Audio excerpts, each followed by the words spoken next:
Opening, first 30 seconds. My daughter-in-law looked me straight in the eye and said, "Andrew and I need you to understand something.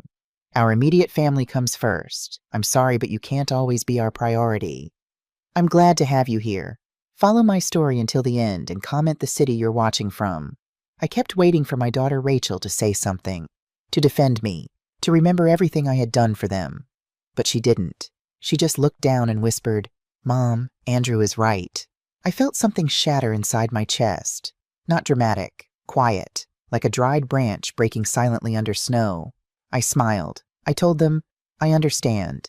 And in that moment I decided I would have priorities too, and they would no longer be on my list. Chapter 1, The Dinner.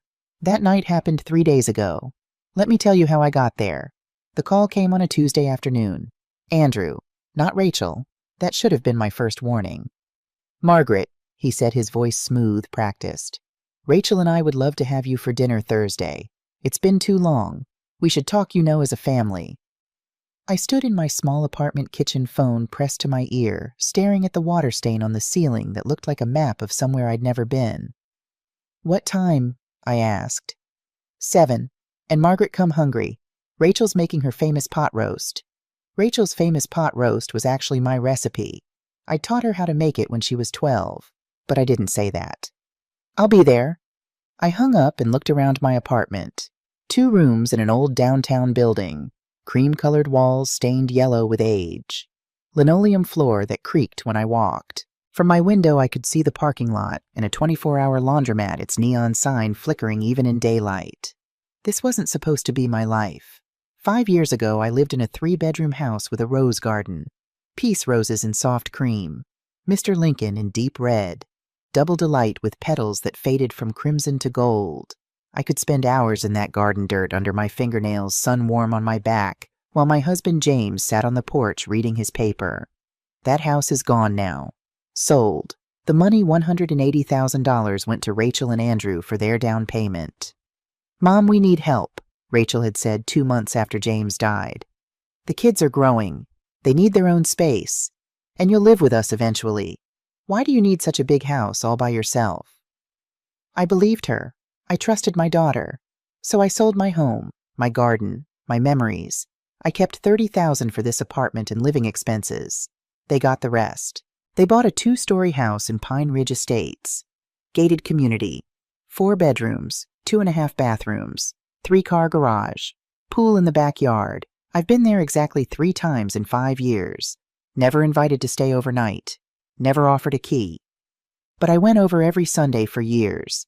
Brought food I'd cooked Saturday night. Meatloaf, roasted chicken with rosemary, vegetable soup that simmered for hours. I'd watch my grandchildren Emma, 12 years old, with long brown hair and sad eyes, and Lucas, 8, quiet, always drawing dinosaurs and spaceships. Rachel had yoga, brunch with friends, salon appointments. Her nails were always perfect.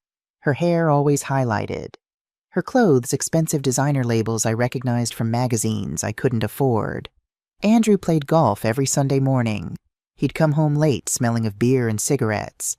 Give me a nod, maybe grunt a hello. Never asked how I was. Never said thank you. I was furniture to him, like the leather couch I'd helped pay for, like the crystal chandelier hanging in their dining room. But the kids loved me. Emma would hug me tight when I arrived. "Grandma, I'm so glad you're here." Lucas would show me his drawings. "Look, Grandma, this is a T-Rex fighting a spaceship. Do you like it?" I kept every drawing in a folder in my apartment. 43 drawings. I'd counted them last week. Then 3 months ago, something changed. Rachel stopped answering my calls as quickly. When she did answer, her voice had an edge. "Mom, I'm busy. What do you need?" As if calling my own daughter was an imposition. I stopped going over every Sunday, waited for them to invite me. 2 weeks passed. 3 weeks. Nothing. Finally, I called. "Can I come see the kids this Sunday?" Rachel sighed, a long, tired sigh that made me feel like I'd asked her to move a mountain. "Better not, Mom. We have family plans." Family plans. Those 2 words sat in my chest like stones. I wasn't family. That was 6 weeks ago. Since then, I'd seen them once briefly when I dropped off Emma's birthday present. Rachel met me at the door, took the gift, said thanks, and closed the door before I could ask to come in. So when Andrew called asking me to dinner, I knew something was wrong. Chapter 2, The Apartment. Thursday came. I spent the afternoon deciding what to wear. Not too nice, I didn't want to look like I was trying too hard. Not too shabby, I still had my pride. I settled on beige slacks and a lavender blouse. Comfortable shoes. I brushed my gray hair back into a low bun. Put on a little lipstick. Looked in the mirror. 72 years old. Wrinkles around my eyes like rivers on a map.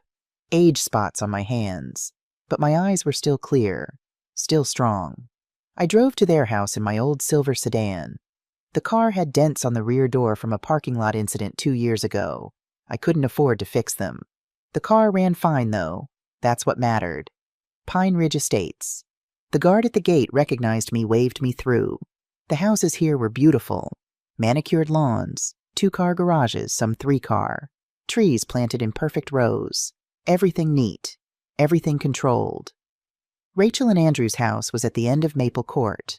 2 stories of brick and white trim. Black shutters. The pool in the back, though I couldn't see it from the street. My Rose money built this. I pulled into the driveway at exactly 7 o'clock. Punctual. Always punctual. Before I could knock, Andrew opened the door. He was wearing a pearl gray dress shirt, dark slacks. He'd shaved recently. Cologne expensive, too much of it. "Margaret, come in." He smiled, but the smile didn't reach his eyes. It never did. I walked into the foyer. Hardwood floors gleaming. That chandelier catching the light. Everything perfect. Everything expensive. "Rachel's in the kitchen," Andrew said, closing the door behind me.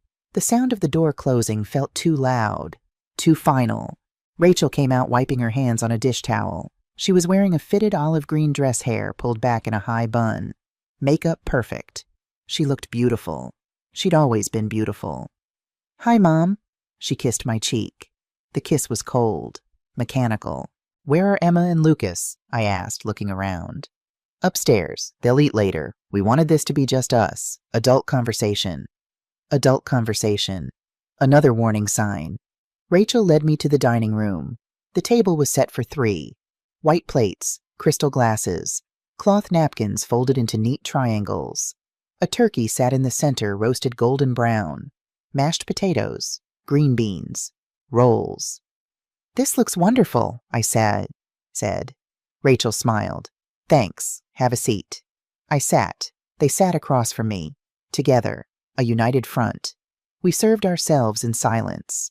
The only sounds were silverware against plates, chewing, swallowing. The clock on the wall ticking. I cut into the turkey. It was dry. Rachel had overcooked it. I didn't say anything. "How have you been, Mom?" Rachel asked. Her voice sounded rehearsed. "Fine. Keeping busy." "That's good." More silence. Andrew cleared his throat.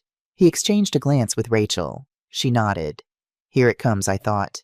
"Margaret," Andrew began, setting down his fork. "Rachel and I have been talking about our family dynamic, and we think it's time to establish some clearer boundaries." Boundaries. My voice came out steady, calm. "Rachel and I have responsibilities, our children, our home, our finances. We need to focus on that, on our immediate family." He paused, looked at me directly. "You're important, of course, but you can't expect us to always be available for you." I set down my fork carefully, looked at Rachel. She was looking at her plate. "I haven't asked you to be available for me," I said quietly. "Well, not directly," Andrew continued like I hadn't spoken. "But your calls, your expectations, it can be complicated." "I called once in the last 6 weeks." Rachel finally spoke. "Mom, it's not about that. It's about us needing space. We need you to respect our boundaries." "What boundaries?" I asked. "Tell me clearly what you want." Andrew leaned forward. "We want you to stop expecting us to invite you over every Sunday. We want you to limit your calls to once a week at most. We want you to understand that we won't always be available." Each word was a slap. "And," Rachel added, not meeting my eyes, "we want you to stop bringing food every time you come. It makes Andrew feel like you're criticizing my cooking." I had never criticized anything. I'd only wanted to help, to contribute, to feel useful. "Anything else?" My voice was still calm. Inside, I was breaking. Andrew and Rachel looked at each other again. Something passed between them, a signal. "We need you to understand," Rachel said slowly, measuring each word, "that Andrew, me, and the kids, we have to come first. We have to think of ourselves, of our future." She took a breath. "You can't always be our priority." The silence that followed was thick, heavy. I looked at my daughter, the baby I'd carried for 9 months, the little girl who'd cried in my arms when she had nightmares, the teenager I'd stayed up with during finals week, the bride I'd given $12,000 to for a wedding I could barely afford. I waited for her to take it back, to say she didn't mean it. She didn't. "Mom," she added, her voice firm, "Andrew is right." I could have screamed, could have cried, could have begged. Instead, I picked up my glass of wine, took a small sip, set it down carefully. I smiled, a small, calm smile. "Good to know," I said. Andrew blinked, confused. Rachel frowned. They'd expected drama, tears, pleading. I gave them nothing. I stood up, folded my napkin, placed it next to my plate. "Thank you for dinner. The turkey was lovely." I walked toward the door. Rachel followed me. "Mom, are you okay?" I turned, looked at her, really looked at her. "I'm perfectly fine," I said. "You just clarified something very important for me, and I appreciate it." I walked out, got into my car, started the engine. In my rearview mirror, I saw Rachel standing in the doorway looking confused. I drove away. Chapter 3: The Sleepless Night. I couldn't sleep that night. I sat on my apartment sofa staring at the wall. The cream-colored paint was peeling in the corners. The water stain looked different in the dim light from the laundromat across the street, like a skull or a flower dying. My mind kept replaying the dinner. You can't always be our priority. When had I ever been their priority? I thought about Rachel's childhood, about James and me scraping by, about working 2 jobs so she could have dance lessons, about the hours I spent helping with school projects, about sitting in the front row at every recital, every play, every award ceremony. I thought about the $12,000 for her wedding, our entire savings, gone in one day. But she'd been radiant in that ivory lace dress, and I'd thought it was worth it. I thought about James's first heart attack when Rachel was 12, how I'd quit my full-time job to take care of him and her, how we'd struggled financially but never let Rachel know. She'd had everything she needed, always. I thought about his second heart attack, the surgery he'd needed. $45,000. Insurance covered half. We needed the rest. I'd asked Rachel and Andrew for help. They were doing well by then. Andrew worked for his father's hardware store chain. Good income, nice car, nice clothes. "We can lend you $5,000, Andrew had said, "no more. We have our own expenses." $5,000. When I'd given them $12,000 for their wedding, when I'd watched their children every week for free, when I'd cooked and cleaned and given and given and given, we'd gotten the surgery money, loans from friends, sold jewelry, sold furniture. James lived 4 more years after that. Quiet years. We'd sit in the garden holding hands, not talking, just being together. He died on an October morning. Massive heart attack in his sleep. I woke up and he wasn't breathing. I called 911. I called Rachel. She arrived 2 hours later. Andrew had an important meeting. Couldn't come. The funeral was simple. Few people. Rachel stood beside me during the service, but after the burial she left. "Mom, I have to pick up the kids from school. You'll be fine." She didn't wait for an answer. I was left alone in our house. Every corner spoke of him. Of us. I couldn't stay there. "Mom," Rachel had said a month later, "we need help with a down payment. And you don't need this big house anymore. It's too much for you." So I'd sold it, given her the money, moved into this apartment. And now 5 years later, I was last on her priority list. I didn't cry that night. I'd cried all my tears out after James died. Now I just felt empty and clear. For the first time in years, I saw the truth. Rachel didn't love me. Not really. Maybe she'd never loved me. Or maybe Andrew had changed her. Or maybe I'd just been blind. It didn't matter anymore. What mattered was this: I was done. Done hoping she'd appreciate me. Done waiting for her to value me. Done being convenient help and an inconvenient presence. But I needed to know something first. I needed to know if there was more to this story. because people don't become this cruel without a reason. Chapter 4. The Call to Patricia. The next morning I made a decision. I called Patricia Morrison. Patricia had been my neighbor in the old house. We'd lived next door to each other for 15 years. She'd moved to the other side of town after I sold, but we'd kept in touch. Christmas cards. The occasional phone call. Patricia was 67, a retired lawyer who'd specialized in elder law and family disputes. She'd had her own troubles, a brutal divorce 20 years ago where her husband had taken everything. I'd let her stay in my guest room for 6 months rent-free while she got back on her feet. At James's funeral, she'd hugged me and said, "If you ever need anything, Maggie, anything at all, you call me." It was time to call. She answered on the third ring. "Maggie." "Pat, I need to talk to you, in person. Can I come over?" There was a pause. Then, "Of course. When?" "Today. Come now. I'll put coffee on." Patricia's house was small but neat, a single story with a pale yellow exterior and a garden full of plants. She'd always loved gardening. She opened the door wearing jeans and a green sweater. Her white hair was cut short in a pixie-style practical no-nonsense. Behind her thick-framed glasses, her brown eyes were sharp. They missed nothing. "Maggie." She pulled me into a tight hug. She smelled like coffee and something sweet. Cinnamon, maybe. "Come in. Sit down. Tell me everything." Her living room was lined with bookshelves. Law books, history, novels, a lifetime of reading. We sat at her kitchen table. She poured coffee into turquoise ceramic mugs, set out oatmeal cookies. "Talk," she said simply. I told her everything. About the house sale, the money I'd given Rachel, the years of watching the kids, Andrew's coldness, Rachel's distance, the fake dinner invitation, the boundaries speech. You can't always be our priority. Patricia listened without interrupting. She sipped her coffee, nodded occasionally. When I finished, she set her mug down carefully. "Do you have paperwork from the house sale?" "Yes, I kept everything." "Was the money a gift or a loan?" "A gift. We never discussed repayment." "Did they promise anything in return to let you live with them, to take care of you?" "Rachel said I'd eventually live with them. That's why I didn't need to keep the big house. But we didn't put anything in writing." Patricia nodded slowly. "Without a written agreement legally, that money is gone. You can't get it back." My heart sank. "But, Patricia continued, leaning forward. "Something feels wrong here. The way they're treating you. The sudden boundaries.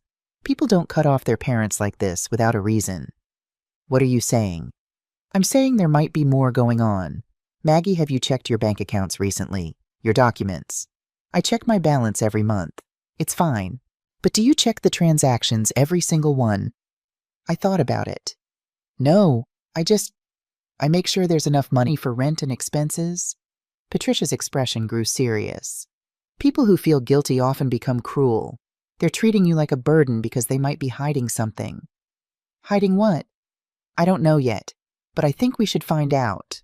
She reached across the table, took my hand. "Maggie, I need you to do something. Go home. Get every bank statement from the last 5 years. Every document Rachel ever gave you to sign. Every piece of paper related to insurance investments, anything. Then come back here in 2 days. Can you do that?" "Yes, but no buts. Something in my gut tells me this goes deeper than hurt feelings and bad boundaries, and my gut has been right for 40 years. I drove home with my hands shaking on the wheel. What was she suggesting? That Rachel had what stolen from me? No. Rachel wouldn't do that.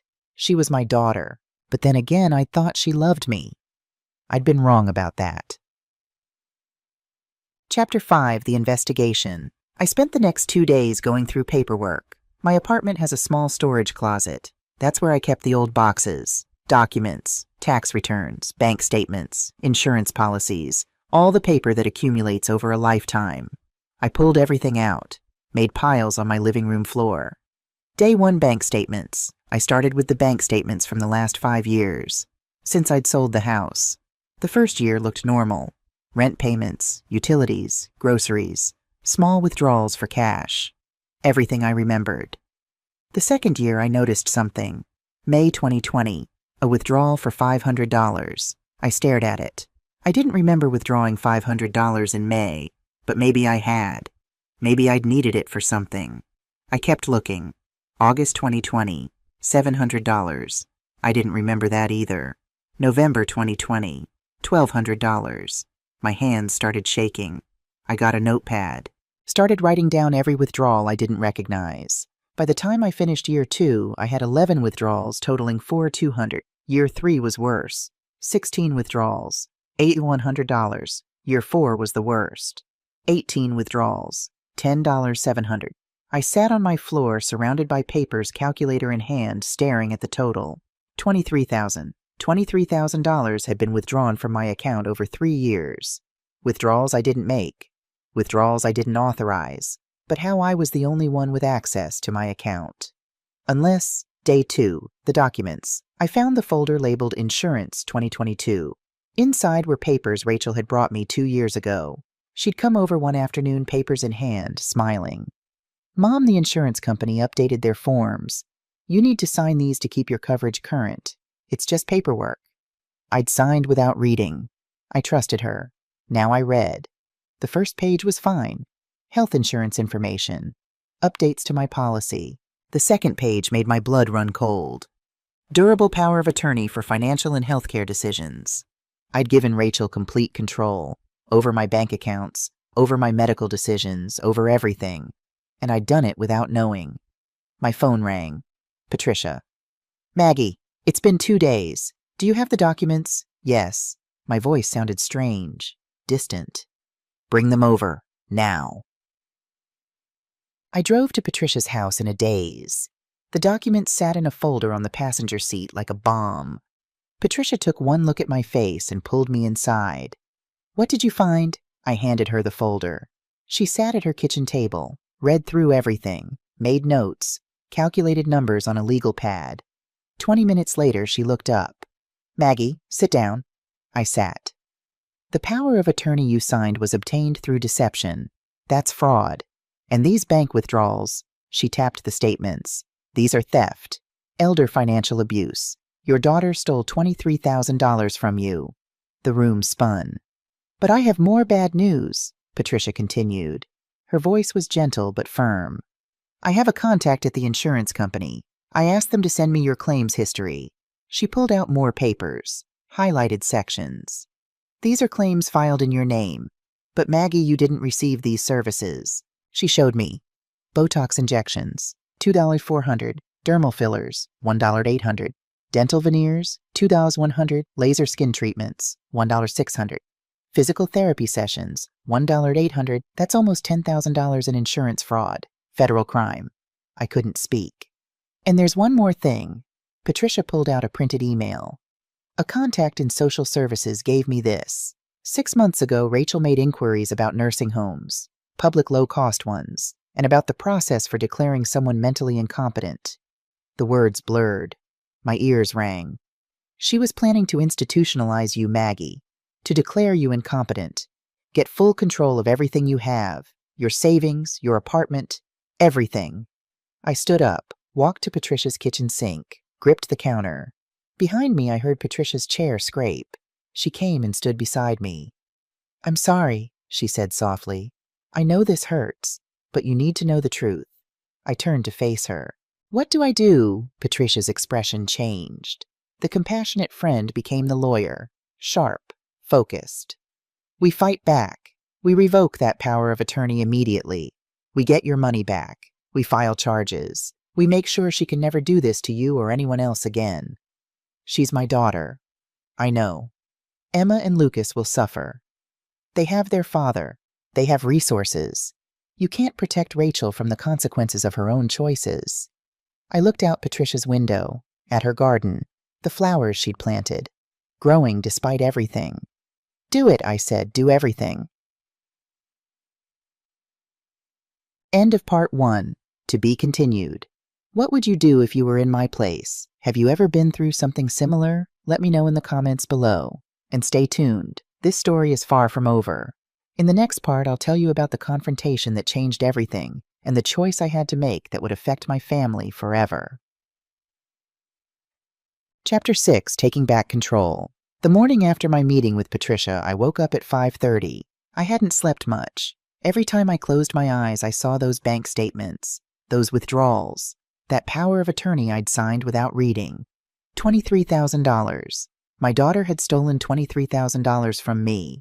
No, not stolen. Worse than that. She'd tricked me, manipulated me, used my trust against me. I made coffee in my small kitchen. The pot was old, the kind that percolates and makes that comforting bubbling sound. James bought it for me 30 years ago. It still worked perfectly. Some things last. Some things you can count on. People, though. People disappoint you. My phone rang at 7. Patricia, did you sleep a little? Good, because today we have a lot to do. I've already made calls. The notary can see us at 9, the bank at 11. We're going to fix this Maggie, one step at a time. Pat, My voice broke. I know, but you're stronger than you think. Get dressed. Wear something that makes you feel powerful. We're going to war. War. Against my own daughter. I hung up and looked through my closet. Most of my clothes were old. Practical. Cheap. I'd stopped buying nice things for myself years ago. There was always something more important. Rachel's school supplies. Emma's dance lessons. Lucas's birthday presents. Always someone else. In the back, I found a navy blue dress. I'd bought it for Rachel's wedding, worn it once, and put it away. It still fit. I paired it with the pearl earrings James gave me on our 30th anniversary. I looked in the mirror. For the first time in years, I saw someone who deserved respect. Chapter 7, The Notary. Patricia picked me up at 8:30. Her car was a modest Honda 10 years old, but well-maintained, like Patricia herself. You look good, she said as I got in. I feel terrified. Good. Fear means you care about the outcome. But Maggie listened to me. She turned to face me before starting the car. What we're doing today is legal. It's right, and it's necessary. Rachel violated your trust. She committed fraud. You are not the bad guy here. I nodded, tried to believe it. The notary's office was in a strip mall between a dry cleaner and a tax preparation service. Thomas Whitmore, the brass plate on the door read, Notary Public, Estate Planning. Thomas was 68, bald, with kind eyes behind wire-rimmed glasses. He shook my hand gently. Mrs. Sullivan, please sit down. His office was small but neat. Mahogany desk, leather chairs, certificates on the wall. Patricia had already sent him the documents. He pulled them out now, the fraudulent power of attorney that Rachel had tricked me into signing. Mrs. Sullivan, he said carefully, do you understand what this document gave your daughter? Yes. Complete control over my finances and medical decisions. And you signed this believing it was simply an insurance update? Yes. Did anyone explain to you what you were actually signing? No. My daughter told me it was routine paperwork. Thomas made notes. Mrs. Sullivan, in my professional opinion, this power of attorney was obtained through fraud and misrepresentation. You have every right to revoke it. He slid a new document across the desk. This is a revocation of power of attorney. It states that as of today, the previous power of attorney is null and void. Your daughter will no longer have any access to your accounts or any authority over your decisions. My hand shook as I picked up the pen. Once you sign this, Thomas continued, I'll file it with the county recorder's office immediately. By this afternoon, it will be official. I thought about Rachel, about Emma and Lucas, about what this would mean. Then I thought about the nursing home inquiries, about Rachel researching how to declare me incompetent, about her planning to take everything from me. I signed. Thomas notarized it immediately, made copies. I'll file this within the hour. Mrs. Sullivan, you did the right thing. Patricia squeezed my shoulder as we left. One down. Chapter 8, The Bank. First National Bank was downtown, a modern building of glass and steel. I'd banked there for 35 years, since before Rachel was born. Patricia had arranged for us to meet with the branch manager, David Harris. He was in his mid-30s, wearing a charcoal suit and burgundy tie. Professional, serious. Mrs. Sullivan, Ms. Morrison, please come in. His office overlooked the street. Through the window, I could see people going about their normal days, going to work, meeting friends for coffee, living lives uncomplicated by betrayal. I understand from your attorney that you've experienced unauthorized access to your accounts. David said. Patricia opened her folder, pulled out the bank statements with the highlighted withdrawals. Over the past 3 years, there have been 23 unauthorized withdrawals totaling $23,000. My client did not make these withdrawals. However, her daughter obtained fraudulent power of attorney and used it to access the account. David studied the statements carefully. His expression remained neutral, but I saw his jaw tighten. This is very serious. Let me pull up your account history. He typed on his computer, scrolled, made notes. I can see here that 2 years ago a Rachel Bennett was added to the account with full access based on a power of attorney on file. That power of attorney was obtained through fraud, Patricia said. Mrs. Sullivan signed it believing it was an insurance document. She had no idea she was giving her daughter access to her accounts. We have a notarized statement to that effect, and as of this morning, that power of attorney has been officially revoked. David nodded slowly. I see. Mrs. Sullivan, I'm very sorry this happened to you. Unfortunately, this kind of elder financial abuse is more common than people realize. Elder financial abuse. Hearing it said out loud made it real.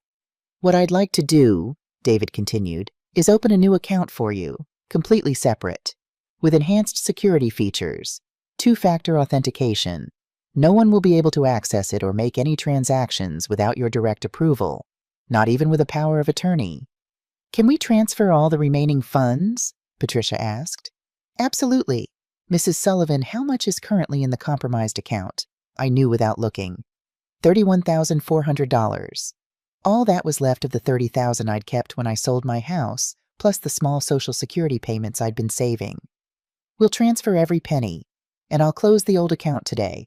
Mrs. Sullivan, I want you to know that we take this very seriously. If you decide to press charges, we'll cooperate fully with law enforcement.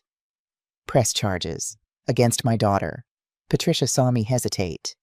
Maggie, we'll talk about that part later. For now, let's just secure your assets. We spent the next hour setting up the new account. New account number, new debit card, new passwords. David walked me through the 2-factor authentication. Every transaction would require a code sent to my phone. No one can access this account but you, he assured me. When we finished, David handed me a folder with all my new account information. Mrs. Sullivan, I know this has been difficult, but you're doing the right thing. You're protecting yourself. In the car afterward, Patricia said, How do you feel? Like I'm betraying my daughter. Maggie. Patricia pulled over into a parking lot, turned to face me. Rachel betrayed you. For 3 years. Systematically. She stole from you. She lied to you. She was planning to institutionalize you.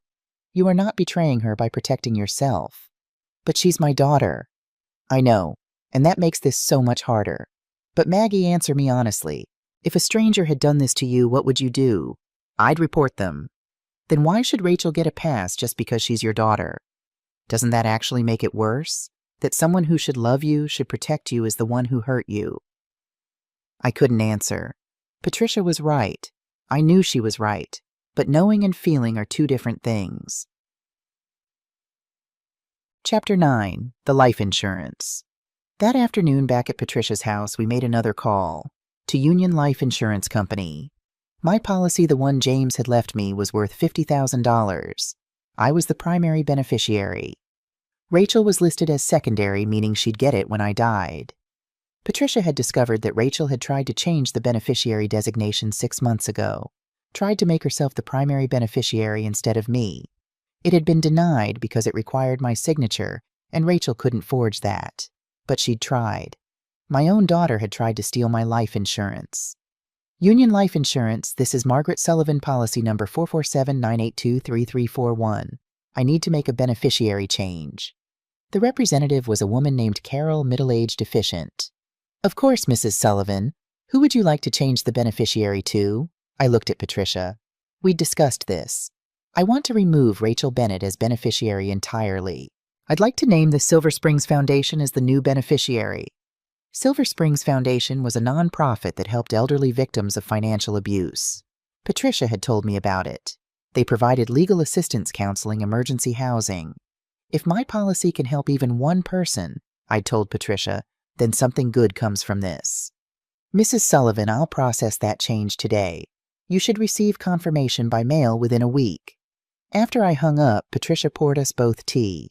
We sat at her kitchen table surrounded by all the documents we'd signed, all the changes we'd made. "There's one more thing we need to discuss," Patricia said carefully. "The criminal complaint." My stomach clenched. "Detective Sarah Chen from the Elder Abuse Division is willing to meet with us. She'll review all the evidence, the fraudulent power of attorney, the unauthorized withdrawals, the insurance fraud. And Maggie, there's enough evidence here to prosecute. What would happen to Rachel?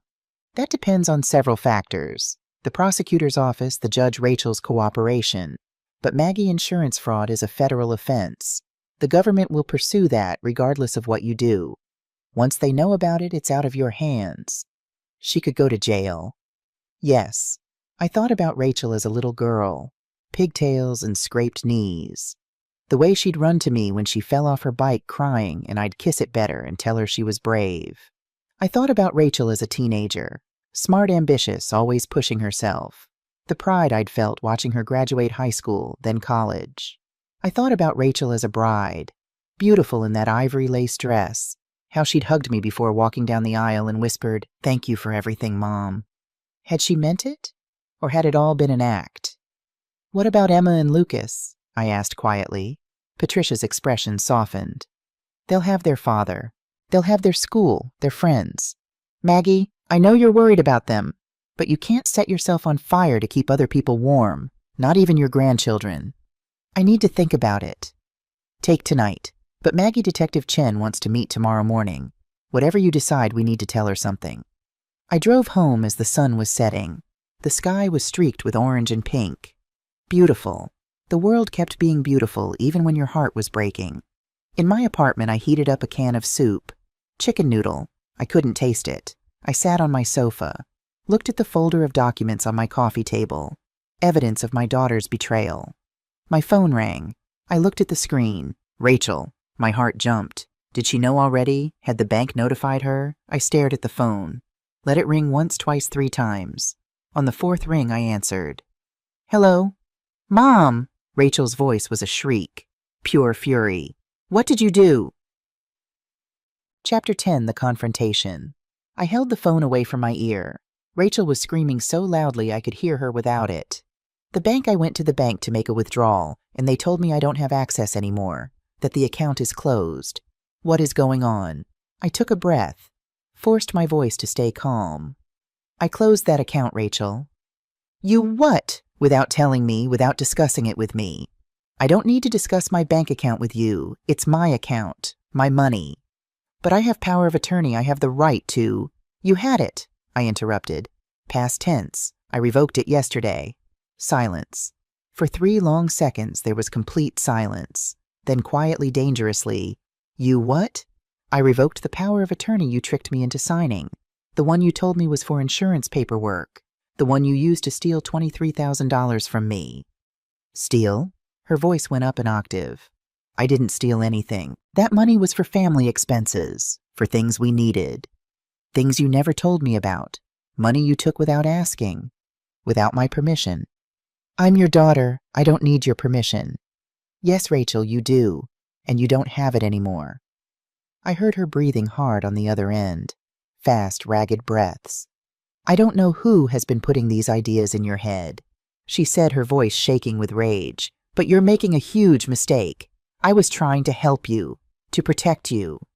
Protect me. I felt something shift inside me. Something that had been bent was straightening. Protect me by looking into nursing homes, by researching how to declare me mentally incompetent. The silence that followed was different. Shocked. Caught. Who told you that? Does it matter? I was only looking into options." Rachel's voice was desperate now. Just in case you ever needed, in the future, I was planning ahead. You were planning to lock me away and take everything I have." "That's not true, Mom, you don't understand.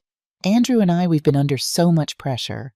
The mortgage, the kids' expenses, and you gave us that money for the house, but it wasn't enough. Everything is so expensive, and we thought you had more than you needed, and—" She stopped, realizing what she'd just admitted. "You thought I had more than I needed," I repeated slowly. "So you decided to take it." "It wasn't like that." What was it like, Rachel? Explain it to me. Andrew said, she stopped again. Andrew said what? Nothing. Forget it. But I'd heard enough. This wasn't just Rachel. Andrew had been pushing this, probably from the beginning. Rachel, I said quietly, I need you to listen to me very carefully. As of today, we have a different relationship. One based on boundaries, on respect, on consequences. Consequences? Are you threatening me?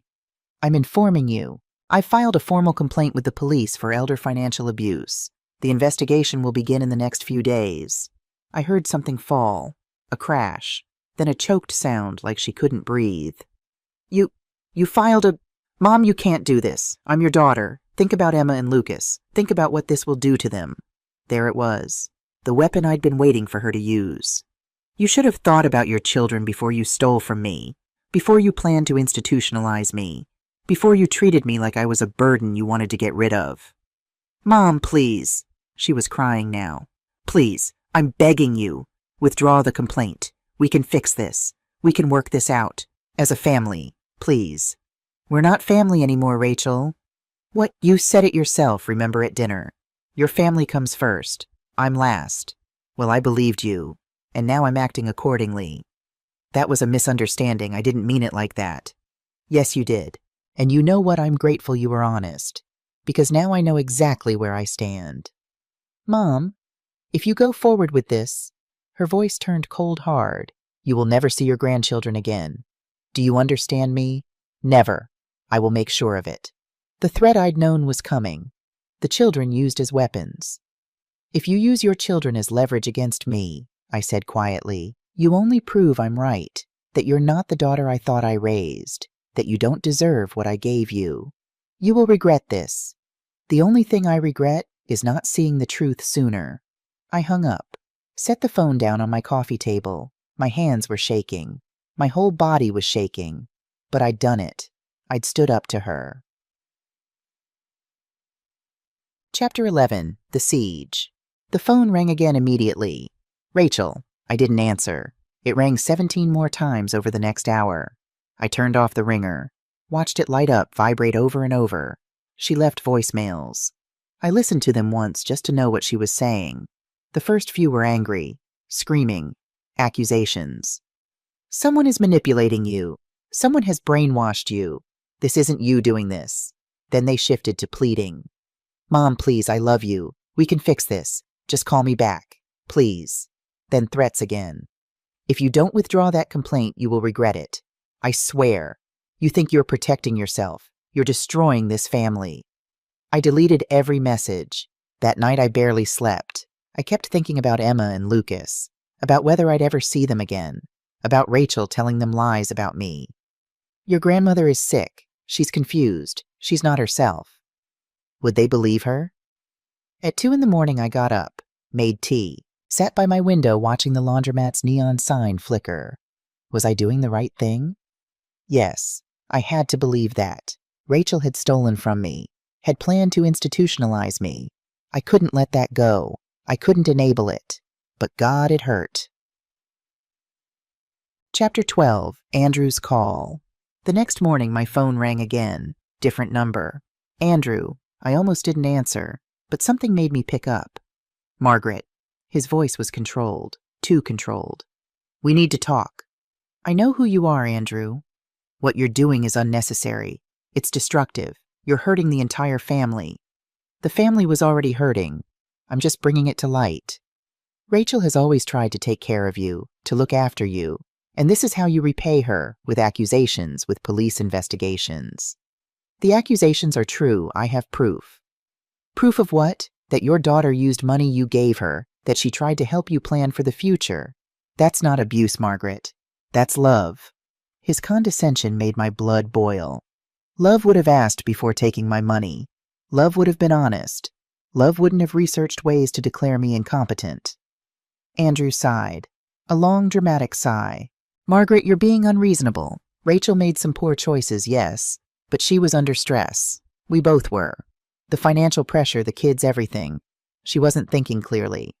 So that makes it okay to steal from me. It wasn't stealing. It was borrowing. We were going to pay you back. When you've had 3 years. Silence. Margaret, be reasonable. Withdraw the complaint. We can all sit down, have a conversation like adults, and work this out. There's nothing to work out. Then let me be very clear. His voice changed. All the false politeness dropped away. What was left was cold, hard, mean. If you go forward with this, you will be alone. Completely alone. Rachel will never speak to you again. Emma and Lucas will be told that you're sick, mentally unwell. They won't want to see you. You will die in that pathetic apartment with no one to mourn you.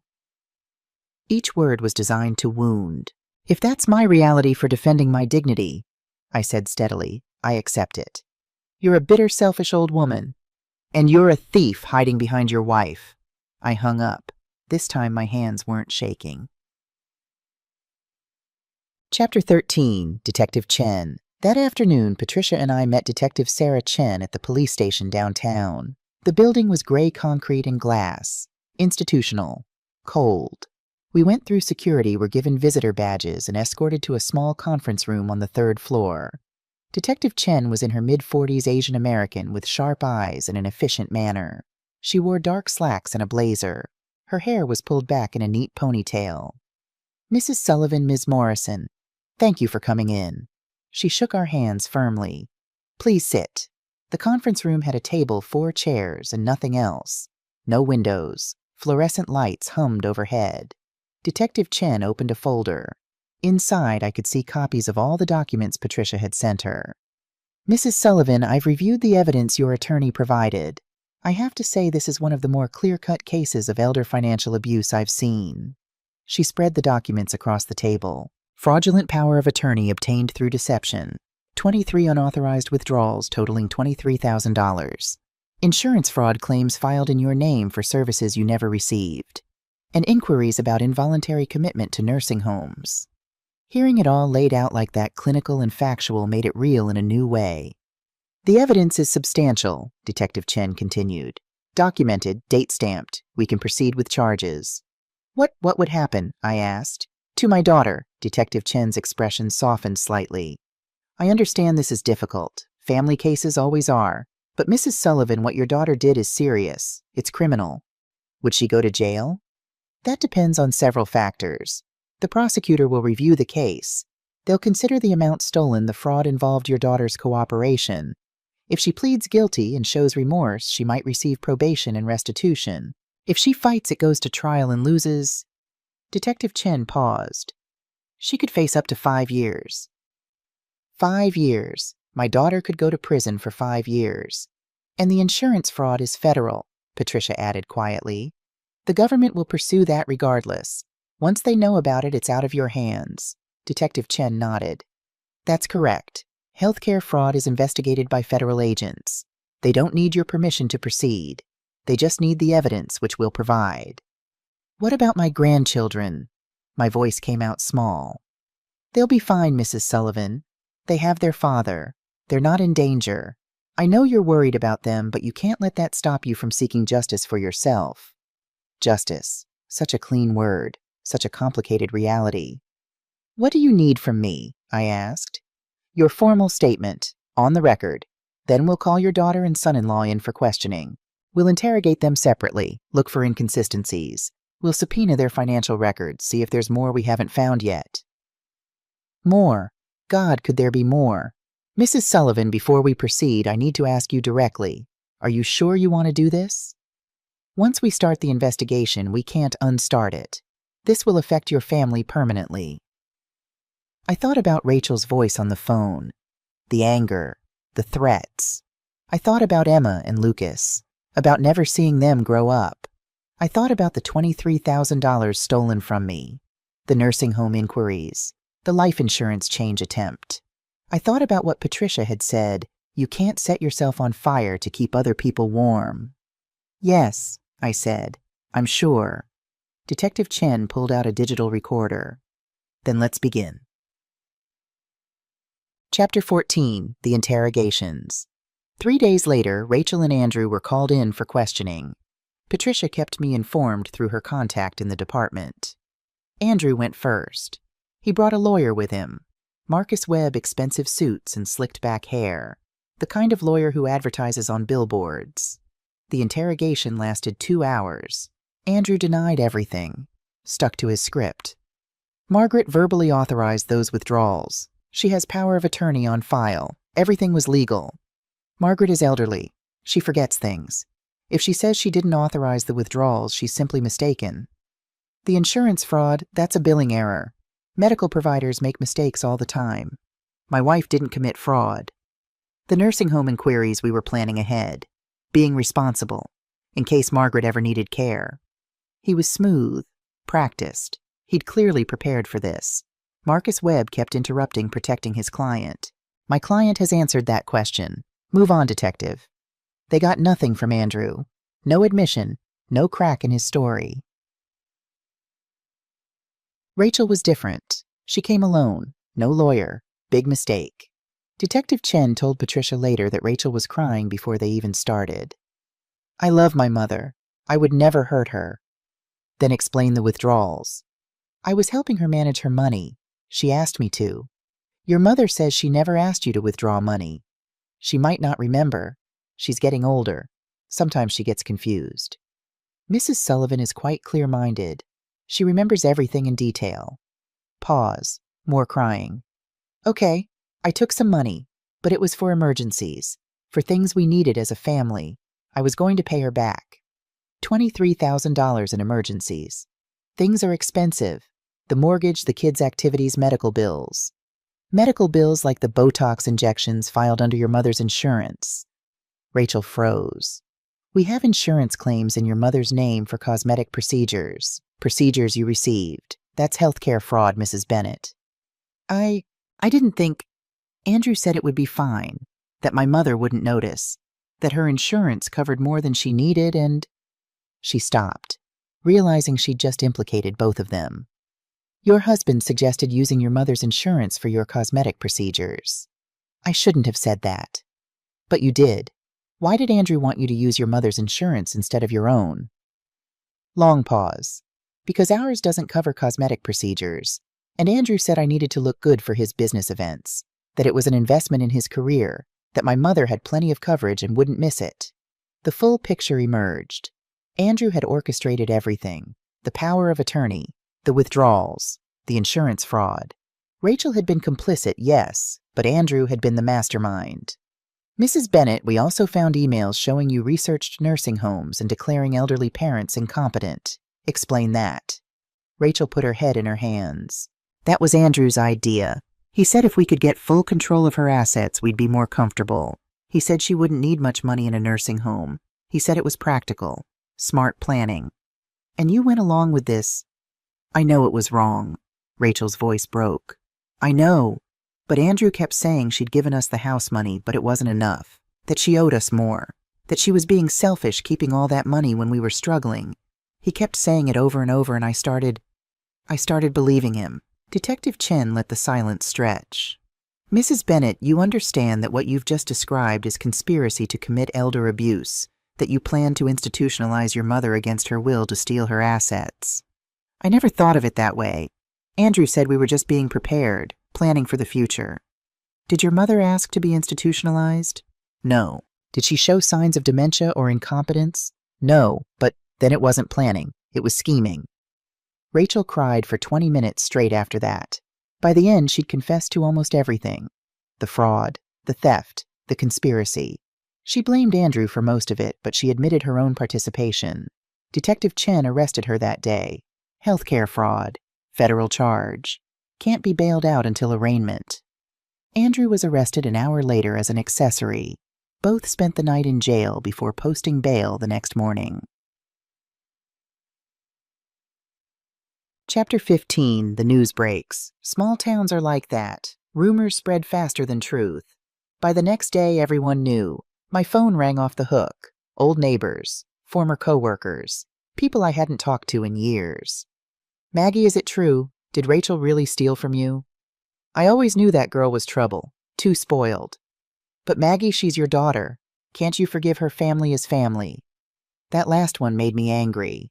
Family is family until family steals from you, lies to you, plans to lock you away.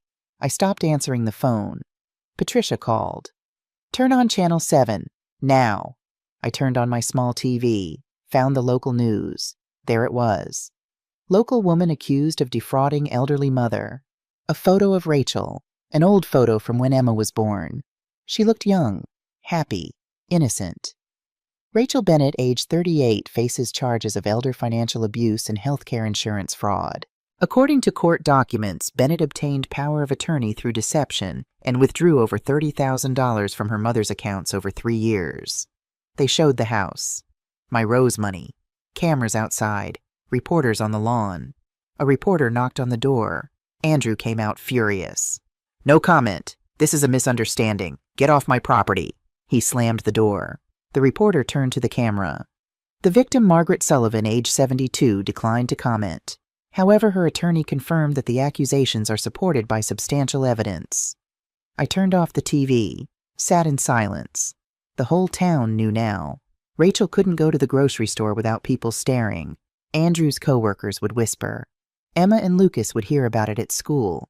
I'd done this. I'd exposed them. Was I right to do it? My phone buzzed. A text from an unknown number. "Grandma, it's Emma. Mom and Dad say you're sick, that you've lost your mind. Is it true I miss you? Why don't you come see us anymore?" My heart shattered. I stared at the text. They were using her, putting her in the middle, making her think I was crazy.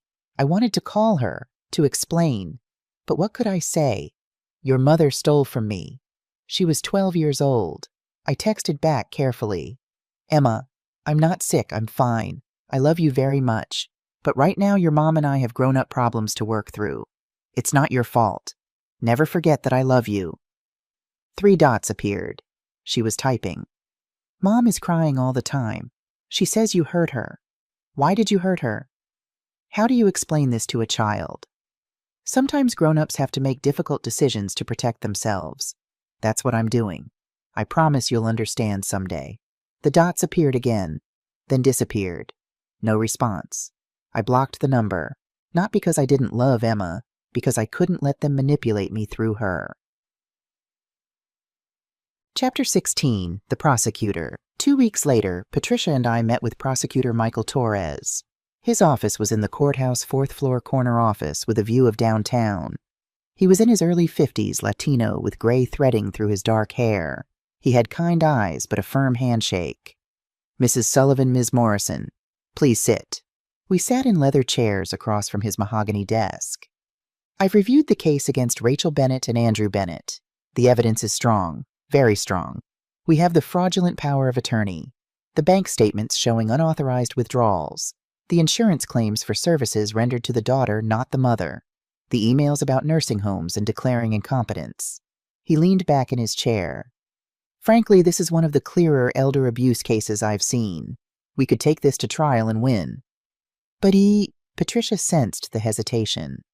"But trials are expensive, time-consuming, emotionally draining for everyone involved. And Mrs. Sullivan," he looked at me directly, "you'd have to testify. In detail. About everything. Your daughter's defense attorney would cross-examine you, try to make you look confused, unreliable. It wouldn't be pleasant. I'd expected this." "What's the alternative?" I asked. "A plea agreement. Your daughter and son-in-law plead guilty to reduced charges. They avoid jail time but face consequences. Probation, community service, restitution." "How much restitution?" "Full amount. $32,000. The $23,000 stolen plus the $9,700 in insurance fraud, plus your legal fees, plus a permanent restraining order." "Restraining order, meaning Rachel couldn't contact me. Ever." "What about jail time?" I asked. "Probation for 5 years. Any violation, they go directly to jail. No second chances. And community service, I'm thinking 200 hours each.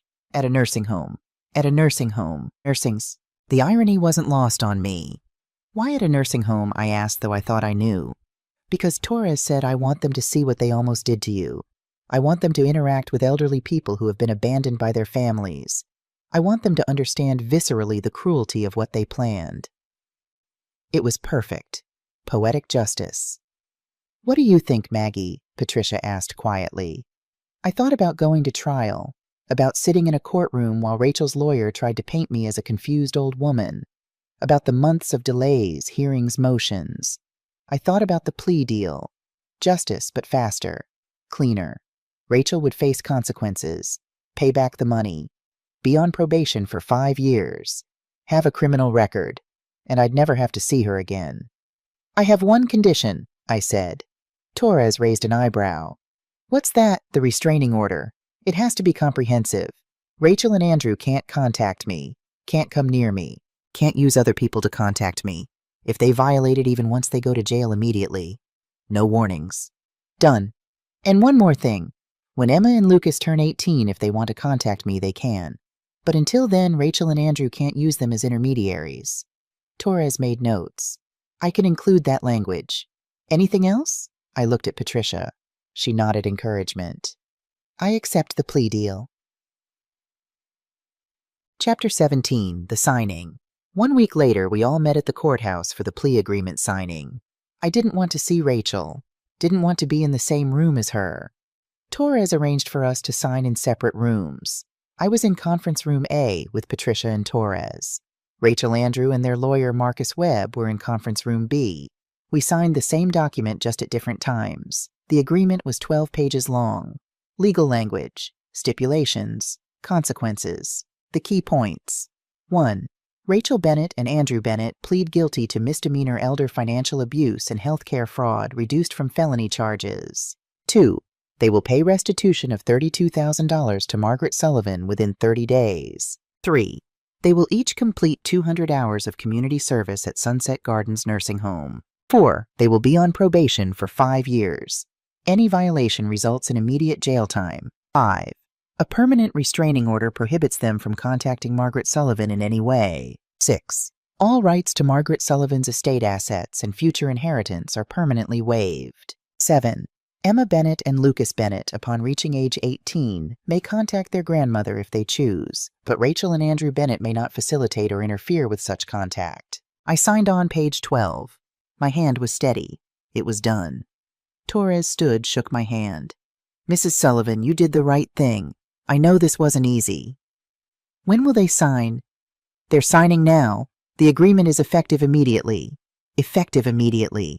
Meaning Rachel couldn't call me tonight. Couldn't show up at my apartment. Couldn't send Emma to knock on my door. It was over. Patricia drove me home. We didn't talk much. What was there to say? At my apartment, she walked me to the door. How do you feel? She asked. Empty, but free. That's exactly right. Empty, but free. Now comes the hard part. What's that?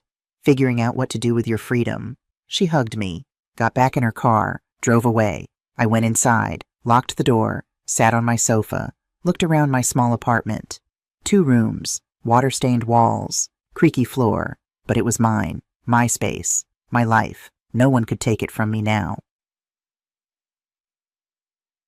Chapter 18, The Consequences. Over the next month, I watched Rachel's life fall apart from a distance. Patricia's contacts kept her informed. She'd tell me the highlights. The check arrived. Certified check for $32,000. Andrew's signature shaky and angry. No note, no apology despite that being part of the agreement. Even now, they couldn't bring themselves to apologize. I deposited it.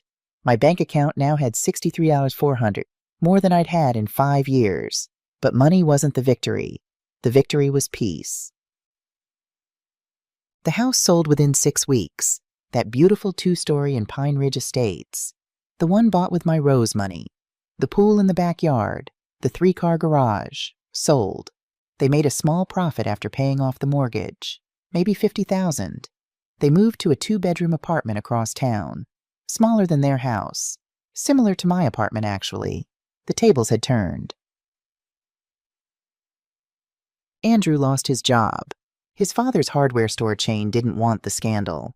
A son accused of defrauding an elderly woman, bad for business. Bad for the family name. We're downsizing, Andrew's father told him. But everyone knew the truth. Andrew found work eventually. Retail management at a big box store, making 60% of his old salary. His ego must have been crushed. Good. Rachel started her community service at Sunset Gardens. Patricia heard from a contact who volunteered there that Rachel was sullen at first, resentful, going through the motions. But then she met Martha. Martha was 82, no family, no visitors, just spent her days in her room looking out the window. Rachel was assigned to spend time with her, read to her, keep her company. Something shifted. Rachel cries sometimes, the volunteer told Patricia. When she leaves Martha's room, I think she's finally realizing what she almost did to her mother. I felt nothing when I heard that. Too little, too late. Chapter 19. Emma's Letter. 4 months after the plea deal, I received a letter. It came to my apartment. Hand-addressed. Return address. Harborview Middle School. Emma. My heart raced as I opened it. Dear Grandma, I'm 13 now. A lot has happened. I'm sure you know most of it. Mom and Dad told me their side, that you were confused, that you got bad advice, that you overreacted. But I'm not stupid, Grandma. I'm in 8th grade now. I read the court documents. They're public record. I Googled them. I know what they did. I know about the money they took from you. I know about the insurance fraud. I know they were looking into nursing homes for you. I know about the fake dinner where they tried to set boundaries. I understand why you did what you did. Mom keeps saying you won't talk to us, that you don't want to see us. But I read about restraining orders too. I think it's the opposite. I think they're not allowed to contact you. I'm not mad at you, Grandma. I understand. And even though I can't see you, I want you to know I love you. I will always love you. When I turn 18, 642 days from now, but who's counting, I'm going to find you. If you want to see me. I hope you do. I hope you're happy wherever you are. Mom mentioned once that you moved. To the coast, maybe I've never seen the ocean. Maybe one day you can show me. Your granddaughter, Emma Rose Bennett. P.S. I kept all of Lucas's drawings for you. All 43 of them, plus the 27 new ones he's made. I'll give them to you someday. I promise. I read the letter 5 times, cried every time. Emma understood. Emma didn't hate me. Emma was counting down the days until she could see me again. 642 days, 4.5 years. I'd be 76 then. I could wait. I had to wait. But knowing Emma wanted to see me, that she'd counted the days that she'd kept Lucas's drawings, it gave me something I hadn't had in months. Hope. I wrote back immediately, sent it to the school address, hoping Rachel wouldn't intercept it. My dearest Emma, you found me. Of course you did. You always were the clever one. Yes, I moved. To a small coastal town about 4 hours north. I have an apartment with a balcony. Every morning I watch the sunrise over the ocean and think of you and Lucas. The ocean is beautiful, Emma. Vast and endless. When you stand at the edge looking out, you feel small but also free. Like anything is possible. I'm not mad at you. Not for 1 second. You were caught in an adult situation. None of it was your fault. I understand about your mom. What happened changed everyone. I don't wish her harm. I just couldn't let her harm me anymore. 642 days. I'll be counting with you. I love you, Emma Rose. I never stopped. Not for 1 moment. Your grandma always, Margaret Sullivan. P.S. Tell Lucas I can't wait to see those 70 drawings. I'm saving a special wall for them. N. I mailed it the next day. Didn't know if Emma would get it. Didn't know if Rachel would intercept it. But I'd sent it. I'd told Emma the truth. She knew I loved her. That was enough. Chapter 20. The Decision. That night I made a decision. I stood at my apartment window looking at the laundromat's flickering sign, and I thought, I'm 72 years old. I have $63,400 in the bank. I have my health. I have my freedom. But I'm living like I'm already dead. In this small apartment. In this town full of memories. Surrounded by the ghost of what my life used to be. Emma was counting down 642 days. I should use those days. Really use them. Live them. Not just survive them. The next morning I called Patricia. Pat, I want to move. Move where? I don't know yet, but away. Far from here. Somewhere new. Silence.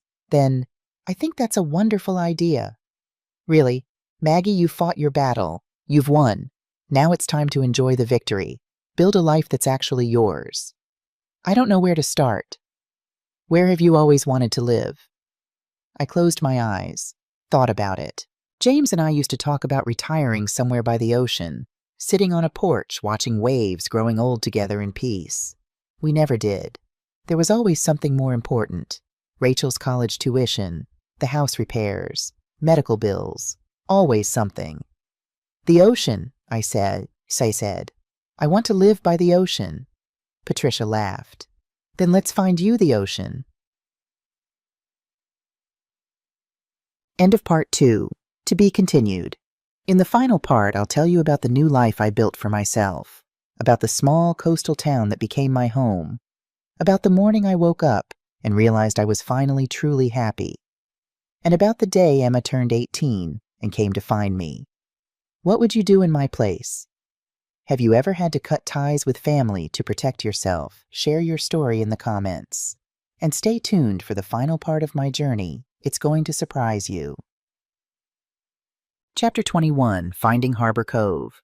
Patricia and I spent that entire afternoon at her kitchen table laptop, open between us, searching for my new life. What's your budget? She asked, fingers poised over the keyboard. I did the math in my head. I have $63,400. If I sell this apartment, I can get maybe $45,000 for it. That's about $108,000 total. I need to keep some for living expenses, so I can probably afford up to $200,000 for a place. Patricia nodded, typing. Coastal towns within 4 to 6 hours. We want far enough that you're starting fresh, but not so far that I can't visit. You'd visit? She looked up at me, surprised. Of course I would. Maggie, you're not getting rid of me that easily. Something warm spread through my chest. I had a friend, a real friend. We searched for 2 hours, looked at dozens of listings, beach condos that were too expensive, retirement communities that felt too institutional, small houses that needed too much work. Then Patricia stopped scrolling. Wait, look at this. She turned the laptop toward me. Harbor Cove, a small coastal town 4.5 hours north. Population 8,500. Working-class fishing community mixed with retirees. Not touristy, not fancy. Real. The listing showed a small apartment, 1 bedroom, 1 bathroom, ground floor important at $72, walking distance to the beach, $145,000. The photos made my heart beat faster. Clean white walls, light wood floors that gleamed in the sunlight, a small kitchen with white cabinets and butcher block counters, a bedroom with a large window, and Pat, look at that, a balcony, small, maybe 8 feet by 6 feet, wooden deck, a small table and 2 chairs in the photos, and beyond the balcony, ocean, blue-gray water stretching to the horizon, waves, sky, endless. That's it, I whispered. That's the one. Don't you want to see it first? Visit the town. I looked at the photo again, at that balcony, at that view, at the promise of something new. No, I trust my gut. This is home. Patricia studied my face. Then she smiled. Okay, let's make an offer. Chapter 22, The Move. Everything happened fast after that. Within 2 weeks, I'd made an offer on the Harbor Cove apartment. The seller accepted immediately. Inspection came back clean, no major issues, just an old building with good bones. My apartment in town sold within a week. A young couple just starting out. They saw past the water stains and creaky floors to the potential. $45,000 cash offer. Patricia helped me with the mortgage paperwork. Even co-signed to help me qualify, though at 72 banks get nervous. You're a better daughter to me than my actual daughter, I told her one day as we sat in the bank. She squeezed my hand. And you're better family than most of mine. We choose our real family, Maggie. Closing was scheduled for 3 weeks later. I spent those weeks packing. It didn't take long. I didn't have much. Clothes, mostly old practical things. I donated half of them, started fresh. Books, I kept my favorites, donated the rest to the library. Photos, this was harder. I went through every album. Photos of James, of course. Those came with me. Our wedding day. Vacations we'd taken. Him in the garden pruning his roses. Photos of Rachel as a child. Little girl with pigtails and a gap-toothed smile. I kept a few. The good memories deserve to be remembered, even if they hurt. Photos of Emma and Lucas. All of them. Every single one. Those definitely came with me. The rest photos of Rachel's wedding, of the house I'd sold, of family gatherings where I'd felt invisible, those went in a cardboard box. I carried them down to the dumpster behind my building. Stood there for a long moment holding that box. These were my memories, my past. Was I really throwing them away? Yes, because they weren't memories of happiness. They were evidence of being used. I dropped the box in the dumpster, heard the thud, walked back to my apartment lighter. Moving day came on a Thursday in late October. Patricia helped me pack everything into a small U-Haul truck. It barely filled half the space. My entire life fit in 10 boxes and 3 pieces of furniture.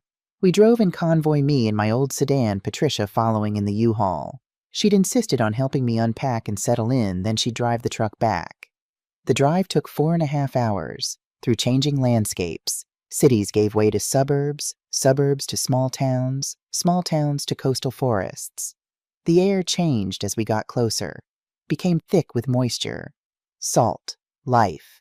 We entered Harbor Cove around 2 in the afternoon. It was exactly like the photos, but better. Real. Main Street ran through the center of town. A bookshop with a hand-painted sign. A bakery called The Daily Bread, with windows that glowed warm yellow. A hardware store. A diner with red vinyl booths visible through the windows. A pharmacy. A post office. People walked slowly, stopped to chat with neighbors. No one rushed. "This is perfect," Patricia said, looking around as we drove slowly through town. The apartment building was 3 blocks from Main Street. 2 stories, pale blue siding, white trim. Not fancy, but well-maintained. A small garden in front with native plants, seagrass, beach, roses, lavender. I pulled into the parking lot.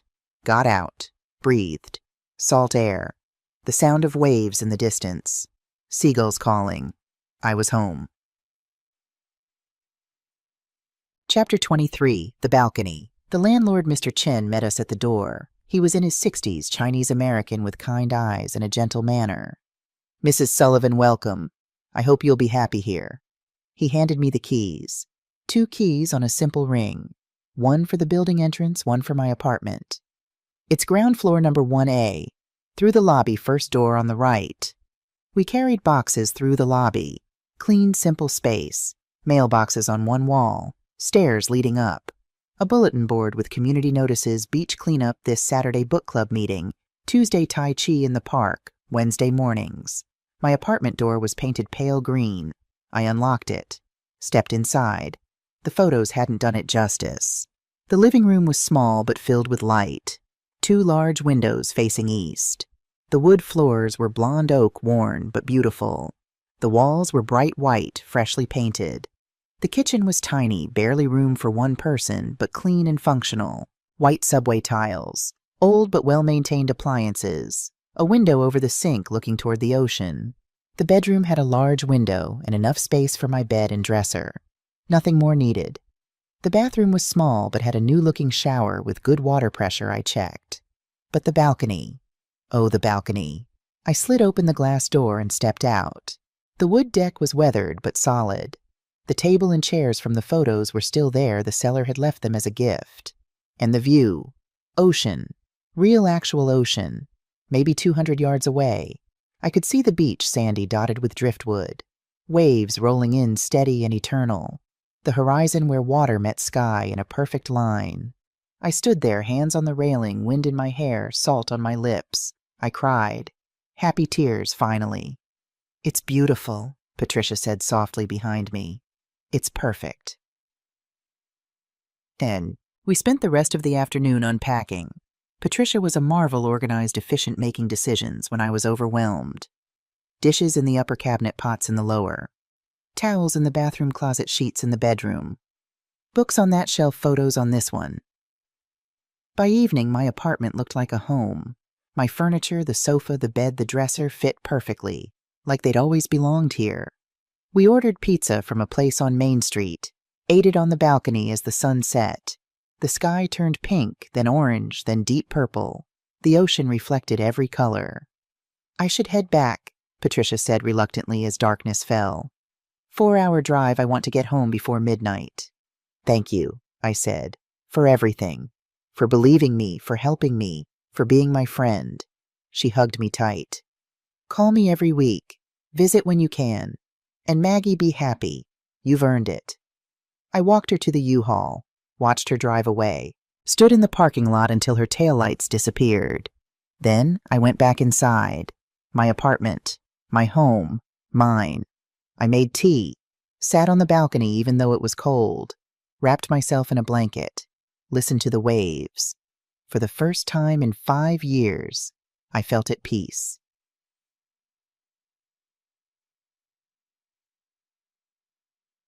Chapter 24, New Beginnings. The first week in Harbor Cove was about learning my new rhythm. I discovered that I was a morning person here. Back in my old apartment, I'd struggled to get out of bed. Everything felt heavy, pointless. Here I woke naturally at 6:30 before my alarm. The sun was just rising, painting the ocean in shades of gold and pink. I made coffee, carried it to the balcony, watched the sunrise. It became my ritual, every morning without fail. Coffee, balcony, sunrise, gratitude. I started journaling too. Patricia had suggested it. Write about your feelings, about your day, about anything. It helps process everything you've been through. I'd been skeptical. I wasn't a writer, but I tried. The first entry was short October 28th, first morning in Harbor Cove. Watched the sunrise. Felt something I haven't felt in years. Hope. Short but honest. I kept writing. Every morning. Some days just a sentence. Some days pages. The journal became my companion.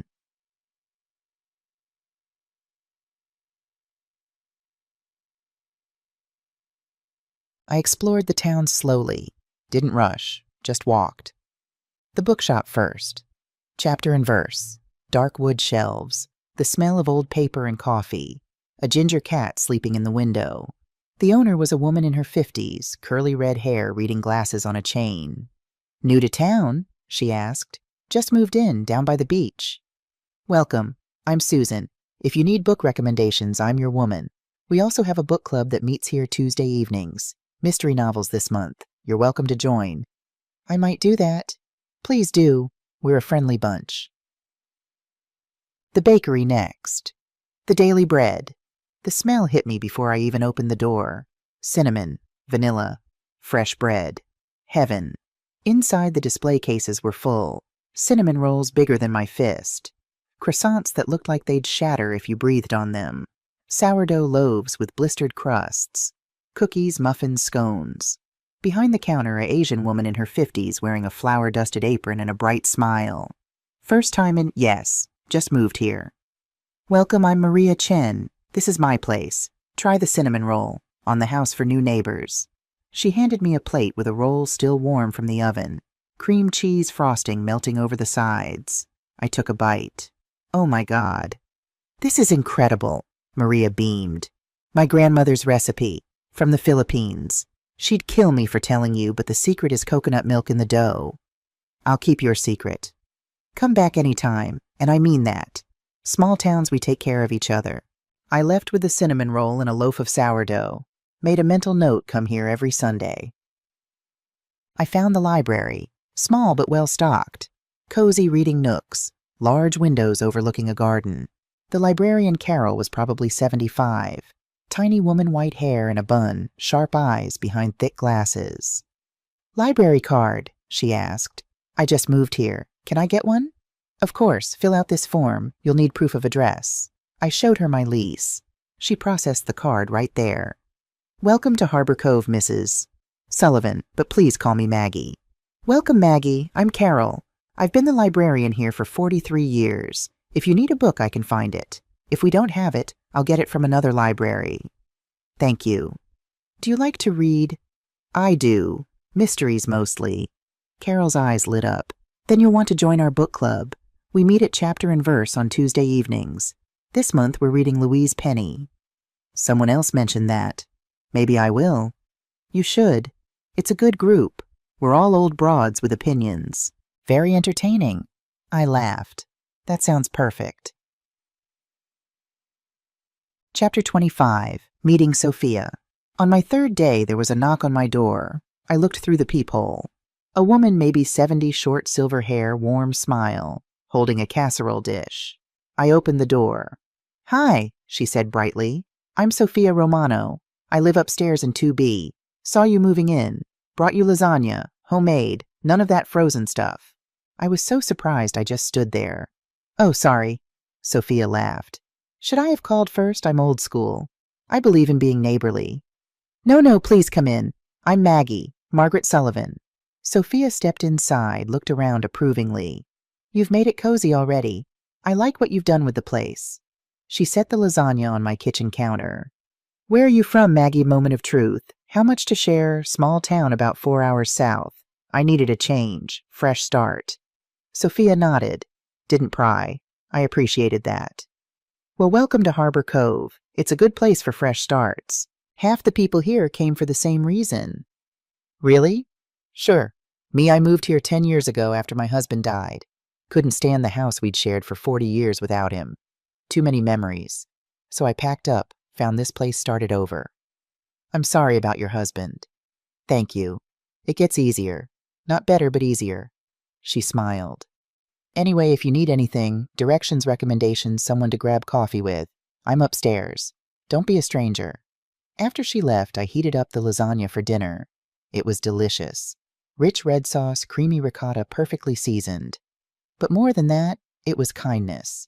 From a stranger who didn't have to care. I ate on the balcony watching the sunset, feeling grateful. Chapter 26. The Coffee Group. The following Thursday, Sophia knocked on my door again. Hey, Maggie. Some of us ladies meet for coffee every Thursday at 10. Senior Center just up the street. Want to come? I hesitated. I'd been burned before. Women who seemed friendly then gossiped behind your back. Friends of Rachel's who'd smiled to my face and called me difficult behind it. But this was different. New town, new people, new chance. Sure, I said. I'd like that. The Harbor Cove Senior Center was a cheerful building, painted yellow with white trim. Inside was a large community room with tables and chairs, a small kitchen, a TV lounge, and a craft room. 5 women sat around a table near the windows. They waved when they saw Sophia. Ladies, this is Maggie Sullivan, just moved here from down south. Maggie, this is the Thursday Coffee Conspiracy. The women laughed. We're not actually a conspiracy, one of them said. Though we could be if we wanted. Introductions went around the table. Linda, 68. Divorced, gray hair and a stylish bob, wearing jeans and a flannel shirt. Former nurse. Moved to Harbor Cove 5 years ago. Carol, 75. The librarian I'd met earlier. Widow, white hair and a bun, sharp wit. Diane, 66. Never married, short curly hair, dyed auburn, wearing paint-stained jeans. Former accountant, now taught watercolor at the Senior Center. Betty, 71. Widow, African-American, warm smile, former social worker. Moved to Harbor Cove after her husband died. And Sophia, 70. Widow, former teacher, Italian-American maker of incredible lasagna. So Maggie, Linda said, pouring me coffee from a carafe. What's your story? What brings you to our little town? The question I'd been dreading. How much to share? These were strangers. But Sophia had shared about her husband. Everyone had shared something. I'm starting over, I said carefully. My husband passed away 5 years ago. I lived in the same town my whole life, but it was time for a change. I wanted to be by the ocean. That's all of our stories, more or less, Betty said kindly. Loss, change, rebirth. Welcome to the club. Do you have family? Diane asked. Another dangerous question. A daughter, 2 grandchildren. We're not in touch right now. Silence. But not judgmental silence. Understanding silence. Family is complicated, Carol said quietly. Sometimes the people who should love us hurt us the most. Did your daughter hurt you? Sophia asked gently. I looked at these 5 women, strangers a week ago, but something in their faces told me they'd understand. Yes, I said simply. No one pushed for details. No one asked intrusive questions. Well, Linda said, raising her coffee cup, here's to chosen family. To the families we make, because the ones we're born into don't work. Everyone raised their cups. To chosen family, we talked for 2 hours. About books, about the weather, about the best restaurants in town, limited options but passionate opinions. About the worst doctor in Harbor Cove, Dr. Peterson apparently useless. About the upcoming holiday season. They made me laugh. Real laughter from my belly until my eyes watered. When had I last laughed like that? Walking home with Sophia afterward, she said, "I'm glad you came." Me too. The group can be a lot. We're opinionated old women with no filter. That's exactly what I need. Sophia smiled. Good, because we meet every Thursday, and now you're one of us. Chapter 27, Learning to Live Again. The weeks turned into months. October became November. November became December. I settled into my new life. Created routines. Found my rhythm. Mornings coffee on the balcony. Journal. Watch the sunrise. Sometimes I'd sit there for an hour just being. Afternoons walk on the beach. Every day, rain or shine. Some days 30 minutes. Some days 2 hours. I collected shells, sea glass, interesting pieces of driftwood. Started a collection in jars on my balcony. Evenings reading. Cooking simple meals. Sometimes calling Patricia. Sometimes sitting on the balcony until the stars came out. Thursdays coffee group. Never missed it. Tuesdays book club at Chapter and Verse. 8 women all over 60 passionate about mysteries. Sundays church at the small chapel on Ocean Avenue. Not because I was particularly religious, but because the community was warm, and the Reverend Pastor Williams gave thoughtful sermons about grace and second chances. I also signed up for a senior driving confidence course. Even though I'd been driving for over 50 years, I wanted to feel really confident. Highway driving, parallel parking, night driving.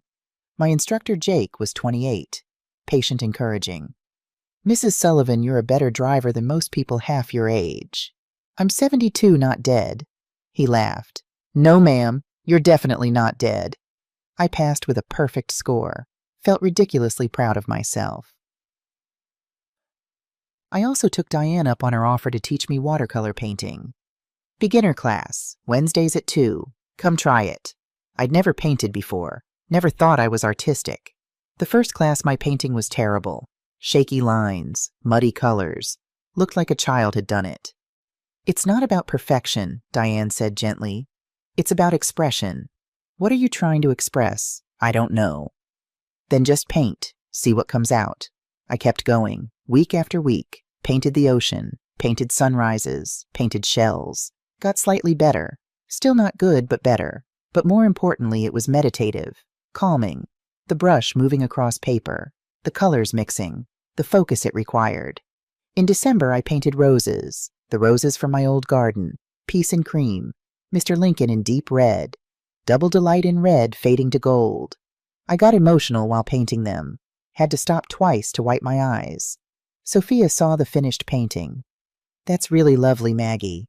"Thank you. They were from my old garden, before I sold my house." "The life before this one?" "Yes." "Do you miss it?" I thought about it. Really thought about it. "I miss what I thought it was. Not what it actually was." Sophia nodded. "That's wisdom." Chapter 28, The Phone Call from Patricia. In January, 6 months after moving to Harbor Cove, Patricia called. "Maggie, how are you?" "Good. Really good, actually." "You sound different. Lighter." "I feel lighter." "I'm glad. Listen, I have some news. About Rachel and Andrew." My stomach clenched. I didn't want to hear it. Didn't want them intruding on my new life. But I needed to know. What happened? They completed their community service, all 200 hours each at Sunset Gardens. And the director there said something interesting. She said Rachel seemed genuinely affected by it, especially by a resident named Martha, 82, no family. Rachel spent a lot of time with her. The director said Rachel would cry sometimes when she left Martha's room. I felt nothing, or maybe not nothing, maybe pity, but not for Rachel. For Martha, stuck in a nursing home with no one but a court-ordered volunteer. "Good for Rachel," I said flatly. "Maggie, I think she's finally understanding what she almost did to you." "It doesn't change anything." "I know. I just thought you should know." "Anything else?" "Andrew and Rachel are apparently having problems. Fighting a lot. Financial stress, different values. People at their apartment building hear them arguing. Are they getting divorced?" "I don't know. Maybe." Part of me felt satisfaction. Their lives had fallen apart just like they'd tried to destroy mine. But mostly I felt nothing. They were characters in a story I'd finished reading, not part of my life anymore. Thank you for telling me, I said. But Pat, I don't want updates anymore about them. That part of my life is over. Patricia was quiet for a moment. I understand. I'm proud of you, Maggie. For what? For truly moving on. That's harder than it sounds. After we hung up, I sat on my balcony, watched the waves, thought about Rachel crying in Martha's room. Was she sorry? Truly sorry? Or just sorry she got caught? Did it matter? No, it didn't. Chapter 29. Emma's Letter, Again. In February, another letter arrived.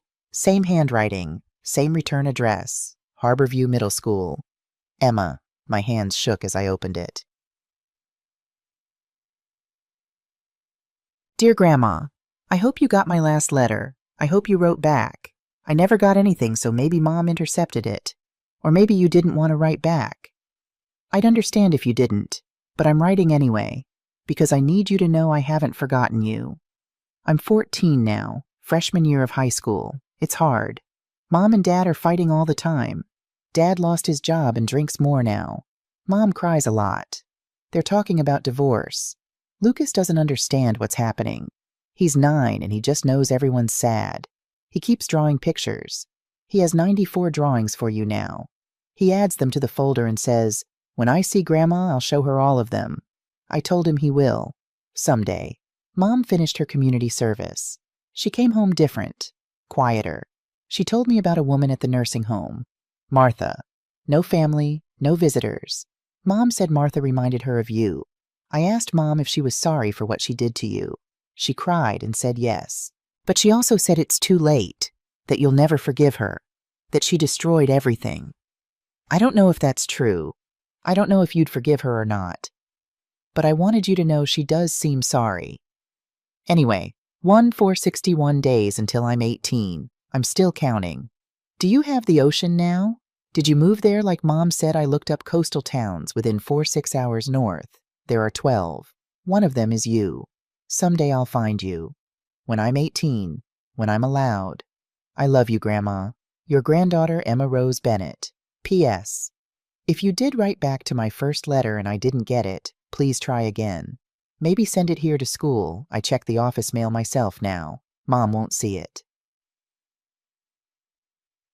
I read the letter 3 times. Emma was looking for me. Had narrowed it down to 12 towns. Smart girl. 461 days. 4 years exactly. I'd be 76. I wrote back immediately. Sent it to the school marked personal, for Emma Bennett only.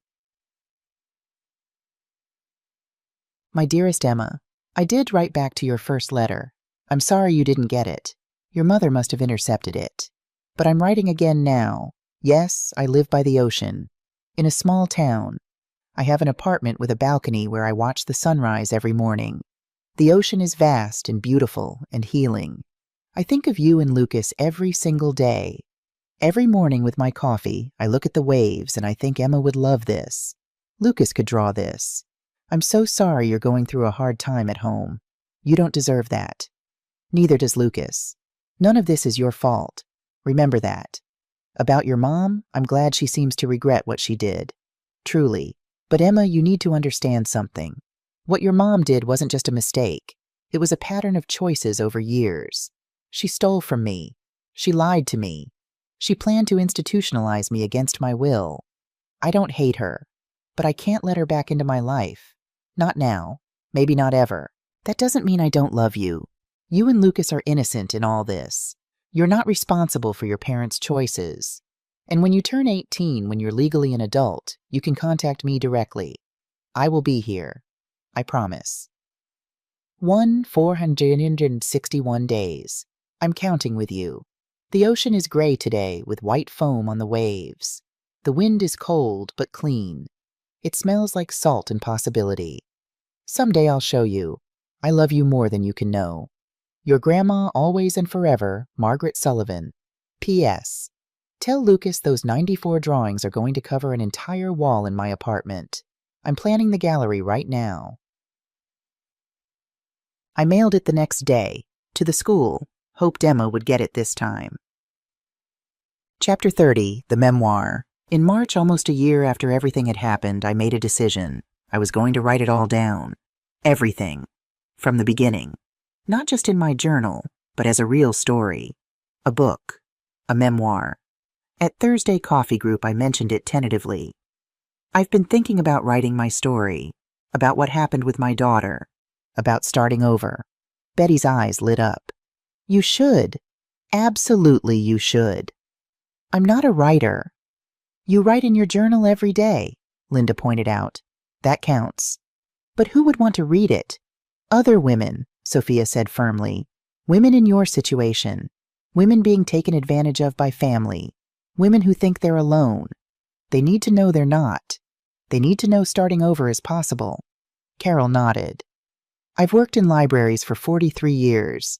I can't tell you how many women come in looking for books about family estrangement, elder abuse, starting over.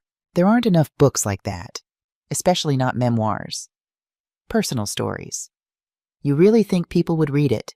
I know they would, Diane said. And Maggie, even if no one else reads it, Emma will read it someday. When she's old enough to understand everything. She'll know your side, the truth. That decided it. I would write it for Emma. So she'd know, so she'd understand. I started that week. Every evening after dinner, I sat at my small kitchen table laptop, open, and wrote. Wrote about James and the roses and the life we'd built. Wrote about Rachel growing up, the good parts and the warning signs I'd missed. Wrote about Andrew and the slow erosion of my place in the family. Wrote about the dinner where they told me I was last. Wrote about the discovery, the power of attorney, the stolen money, the nursing home plans. Wrote about Patricia and Detective Chen and the investigation. Wrote about the confrontation, the plea deal, the restraining order. Wrote about moving to Harbor Cove, about the sunrise on the balcony, about the coffee group, about learning to live again. 3 months later, I had a manuscript, 47,000 words, my whole story. I gave it to the coffee group to read. Each of them took a week, then we discussed it over coffee. Maggie, Betty said, tears in her eyes. This is powerful, really powerful. It made me cry, Sophia admitted. And I already knew most of it. But seeing it written down, seeing your journey, it's beautiful. You need to publish this, Carol said firmly. This needs to be in libraries, on bookshelves. Women need to read this. How do I even do that? Let me make some calls, Carol said. I know some people in publishing. Small presses that focus on memoirs and women's stories. Within a month, Carol had connected me with Beacon Press, a small publisher in Boston that specialized in memoirs about resilience and second chances. They wanted to publish my book. Me, 73 years old, first-time author. We think your story will resonate with a lot of readers. The editor, Jennifer, told me over the phone. It's about more than just family conflict. It's about reclaiming your power. About the fact that it's never too late to start over. The book would be published in a year, January, 18 months after I'd moved to Harbor Cove. The title, The Last Priority, One Woman's Journey from Betrayal to Freedom. My name on the cover, Margaret Sullivan. Chapter 31, The Visit. In July, Patricia came to visit. She'd been saying she would for months, but life kept getting in the way. Finally, she blocked off a weekend, Friday to Sunday. I was nervous. I'd been gone over a year. What if Harbor Cove disappointed her in person? What if she thought I'd made a mistake? But when she arrived Friday afternoon, her face lit up. Maggie, this place is perfect. I showed her around my apartment. She loved it, especially the balcony. You have coffee here every morning. Without fail. I see why. This view, she shook her head. This is healing, Maggie, just looking at it. We walked on the beach. I showed her my favorite spots, the tide pools where I'd found perfect sand dollars, the driftwood pile where I collected pieces for my apartment, the bench where I sometimes sat and watched the sunset. You look so different, Patricia said as we walked. Different how? Lighter, younger even. You stand up straighter. You smile more. Harbor Cove is good for you. That evening I introduced her to the Thursday Coffee Group. Even though it was Friday, they made an exception. Sophia hosted at her apartment. Lasagna, of course, and wine and laughter. Patricia fit right in.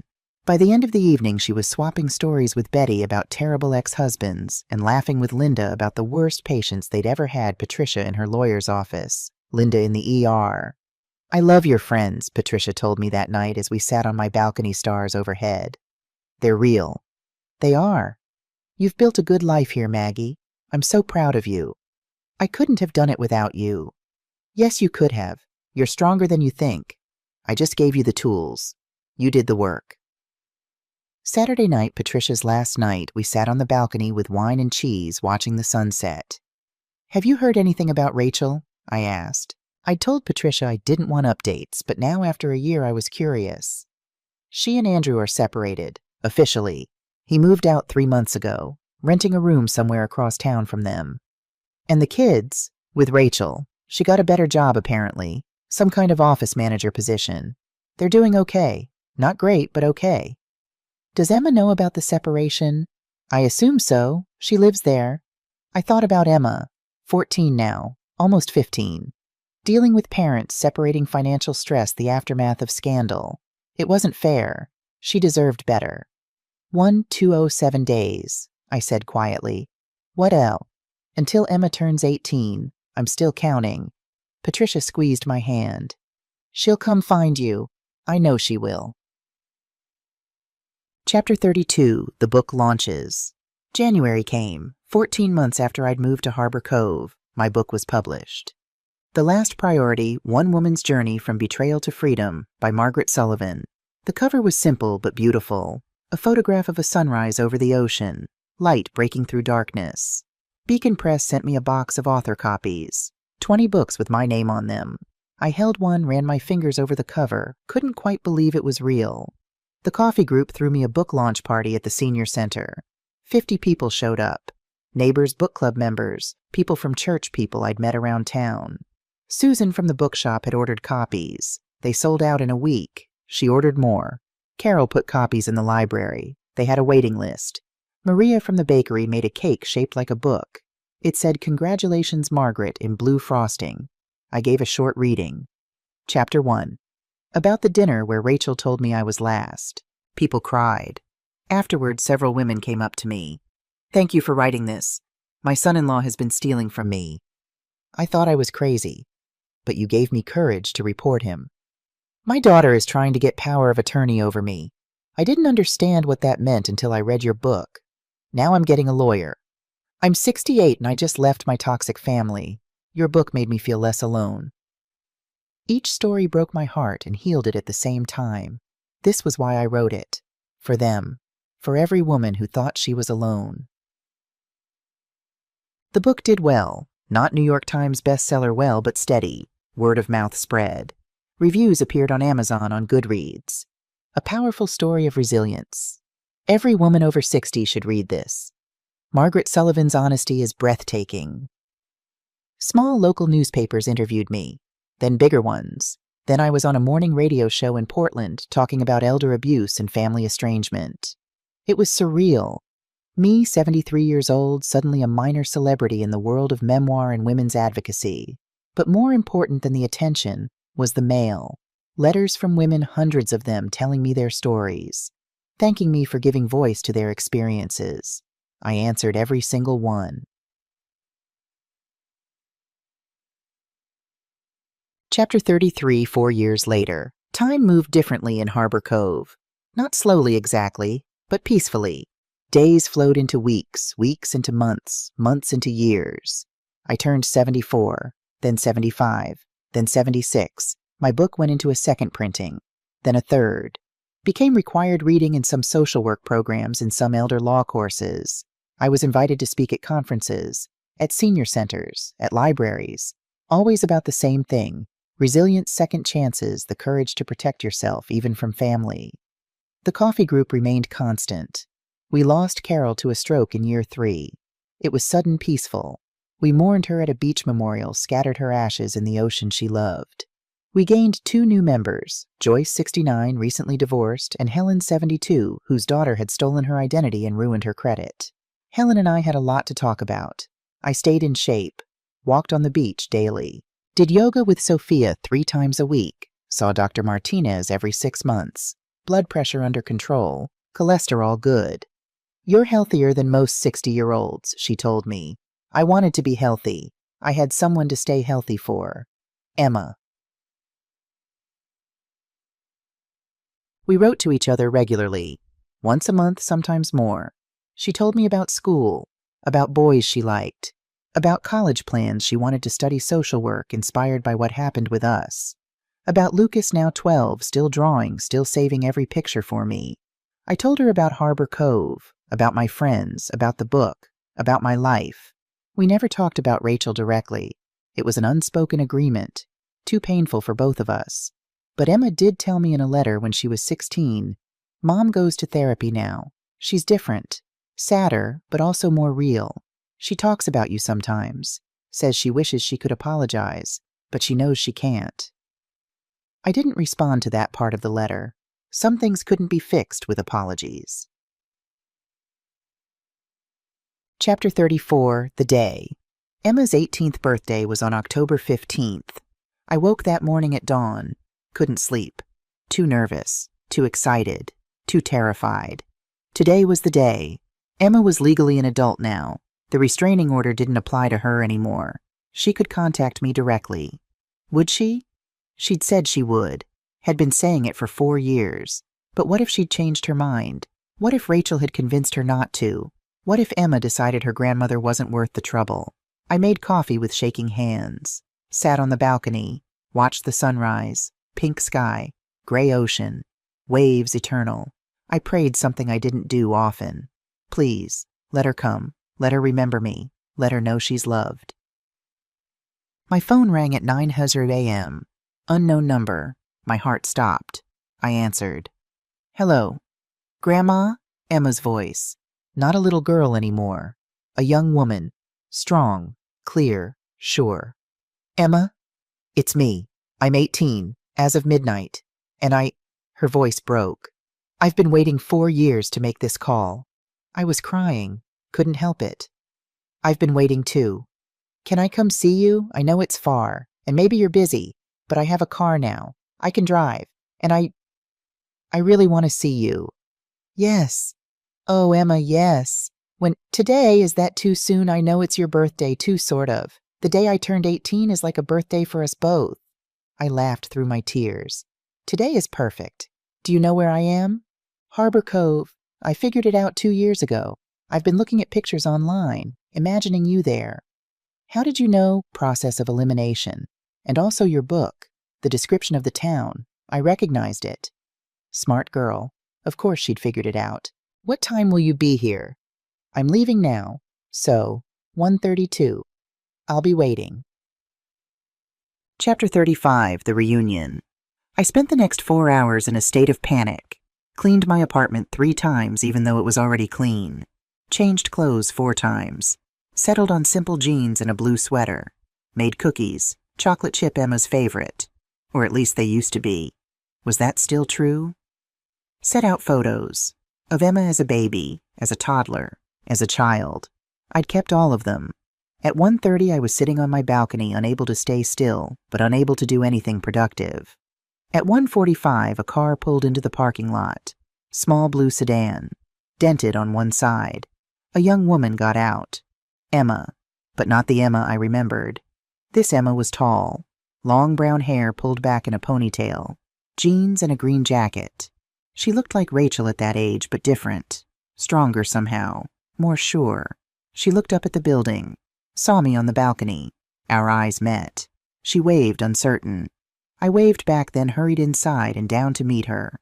I opened the building door. There she was, standing on the sidewalk. 18 years old. Beautiful. Here. "Grandma?" "Emma." She ran to me, threw her arms around me, held on tight. We both cried. Standing there in the parking lot, holding each other, crying, 4 years of missing each other. "You're here," I kept saying. "You're really here. I told you I'd come. 1461 days. I counted every single one." We went inside, up to my apartment. Emma stood in the doorway looking around. It's exactly how I imagined. Small but cozy. And she walked to the balcony, slid open the door, stepped out. Oh, the ocean, vast and gray blue, waves rolling eternal. "It's beautiful," she whispered. "I look at it every morning and think of you." Emma turned, tears streaming down her face. "I'm so sorry, Grandma. for what Mom did, for what you went through, for losing 4 years with you. That wasn't your fault. But I lived in that house. I benefited from the money Mom stole from you. The house we had, the things we bought. Emma, stop. You were a child. You didn't know. And even if you had known, what could you have done? You're not responsible for your mother's choices. We sat on the balcony, talked for hours. Emma told me about the last 4 years, about her parents' separation, about Rachel's transformation therapy, genuine remorse, working hard to support Emma and Lucas. She's different now, Emma said. Really different. She talks about you sometimes. Says she destroyed the most important relationship in her life. Says she understands if you never forgive her. Do you want me to forgive her? I asked gently. Emma thought about it. I want you to do whatever makes you happy. If forgiving her helps you do it. If not, she shrugged. You don't owe her anything. What about you? Do you forgive her? I'm working on it. She's my mom. I love her. But I also know what she did was wrong. It's complicated. Life usually is. Emma stayed until evening. We looked at photos. I showed her my book, gave her a signed copy. I read it already, she admitted. Bought it the day it came out. Read it in one sitting and cried through half of it. What did you think? I think you're the bravest person I know, and I think my mom was a fool to treat you that way.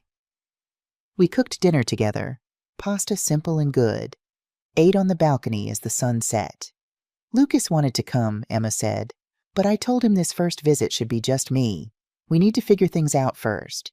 Is that okay? That's wise. But Emma, I want to see Lucas. Soon. I've been waiting to see those drawings. Emma's face lit up. He has 142 of them, in a portfolio. He carries it everywhere. For when I see Grandma, he says, my heart broke and healed at the same time. As Emma was leaving, she hugged me again. Can I come back next month and bring Lucas? Yes, please, come whenever you want. You're always welcome here. I love you, Grandma. I love you too, sweet girl, more than you know. I watched her drive away, stood in the parking lot until her car disappeared. Then I went back inside, sat on the balcony. The sun had set. Stars were coming out. I thought about the journey, from that dinner 4 years ago where Rachel told me I was last, through the pain, the betrayal, the legal battle, through moving here, starting over, building a new life. It had been worth it. Every hard decision, every painful moment, every lonely night, because I'd gotten here, to this balcony, to this life, to this moment where Emma had found me again. I'd gotten my granddaughter back, and I'd gotten myself back. Epilogue. Emma visits once a month now, sometimes more. Lucas came the next month. Shy at first, then opened up, showed me every single drawing. We hung them on my wall, all 142 of them. They cover the entire living room. It's a Lucas Bennett gallery, I told him. He beamed. Rachel and I have not reconciled. Maybe we never will. Emma tells me Rachel has asked tentatively if there's any chance, if someday I might be willing to talk. I'm not ready. Maybe I never will be. But I've learned that not forgiving doesn't mean staying angry. I don't hate Rachel. I don't wish her harm. I'm just done. Done being her mother in the way I was. Done sacrificing for her. Done hoping she'll change. She's her own person now, living her own life. I'm living mine, and that's enough. I'm 77 now, still in Harbor Cove, still in my apartment with the ocean view, still walking the beach every day, still meeting the coffee group every Thursday, still painting terrible watercolors with Diane, still watching the sunrise every morning with my coffee, still writing. I'm working on a second book, about this part, about rebuilding, about Emma coming back. My first book is used in college courses now. I get emails from women all over the country. Some are dealing with elder abuse. Some are escaping toxic families. Some are just trying to start over. I tell them all the same thing. It's never too late. You are never too old. You are worth fighting for. This morning I woke to a text from Emma. Good morning, Grandma. I'm thinking about you. Love you. I texted back, "Love you too. Come visit soon. The ocean misses you." I made my coffee, walked out to the balcony, watched the sunrise. Pink and gold light spilling across gray water. A new day, another chance, another beginning. I'm 77 years old, and I've never been happier. The end. Piang. If you've stayed with me through this entire journey, thank you. From the bottom of my heart, thank you. To anyone reading this who's in a similar situation, being taken advantage of by family, wondering if you're too old to start over, afraid to protect yourself. Because you'll be alone.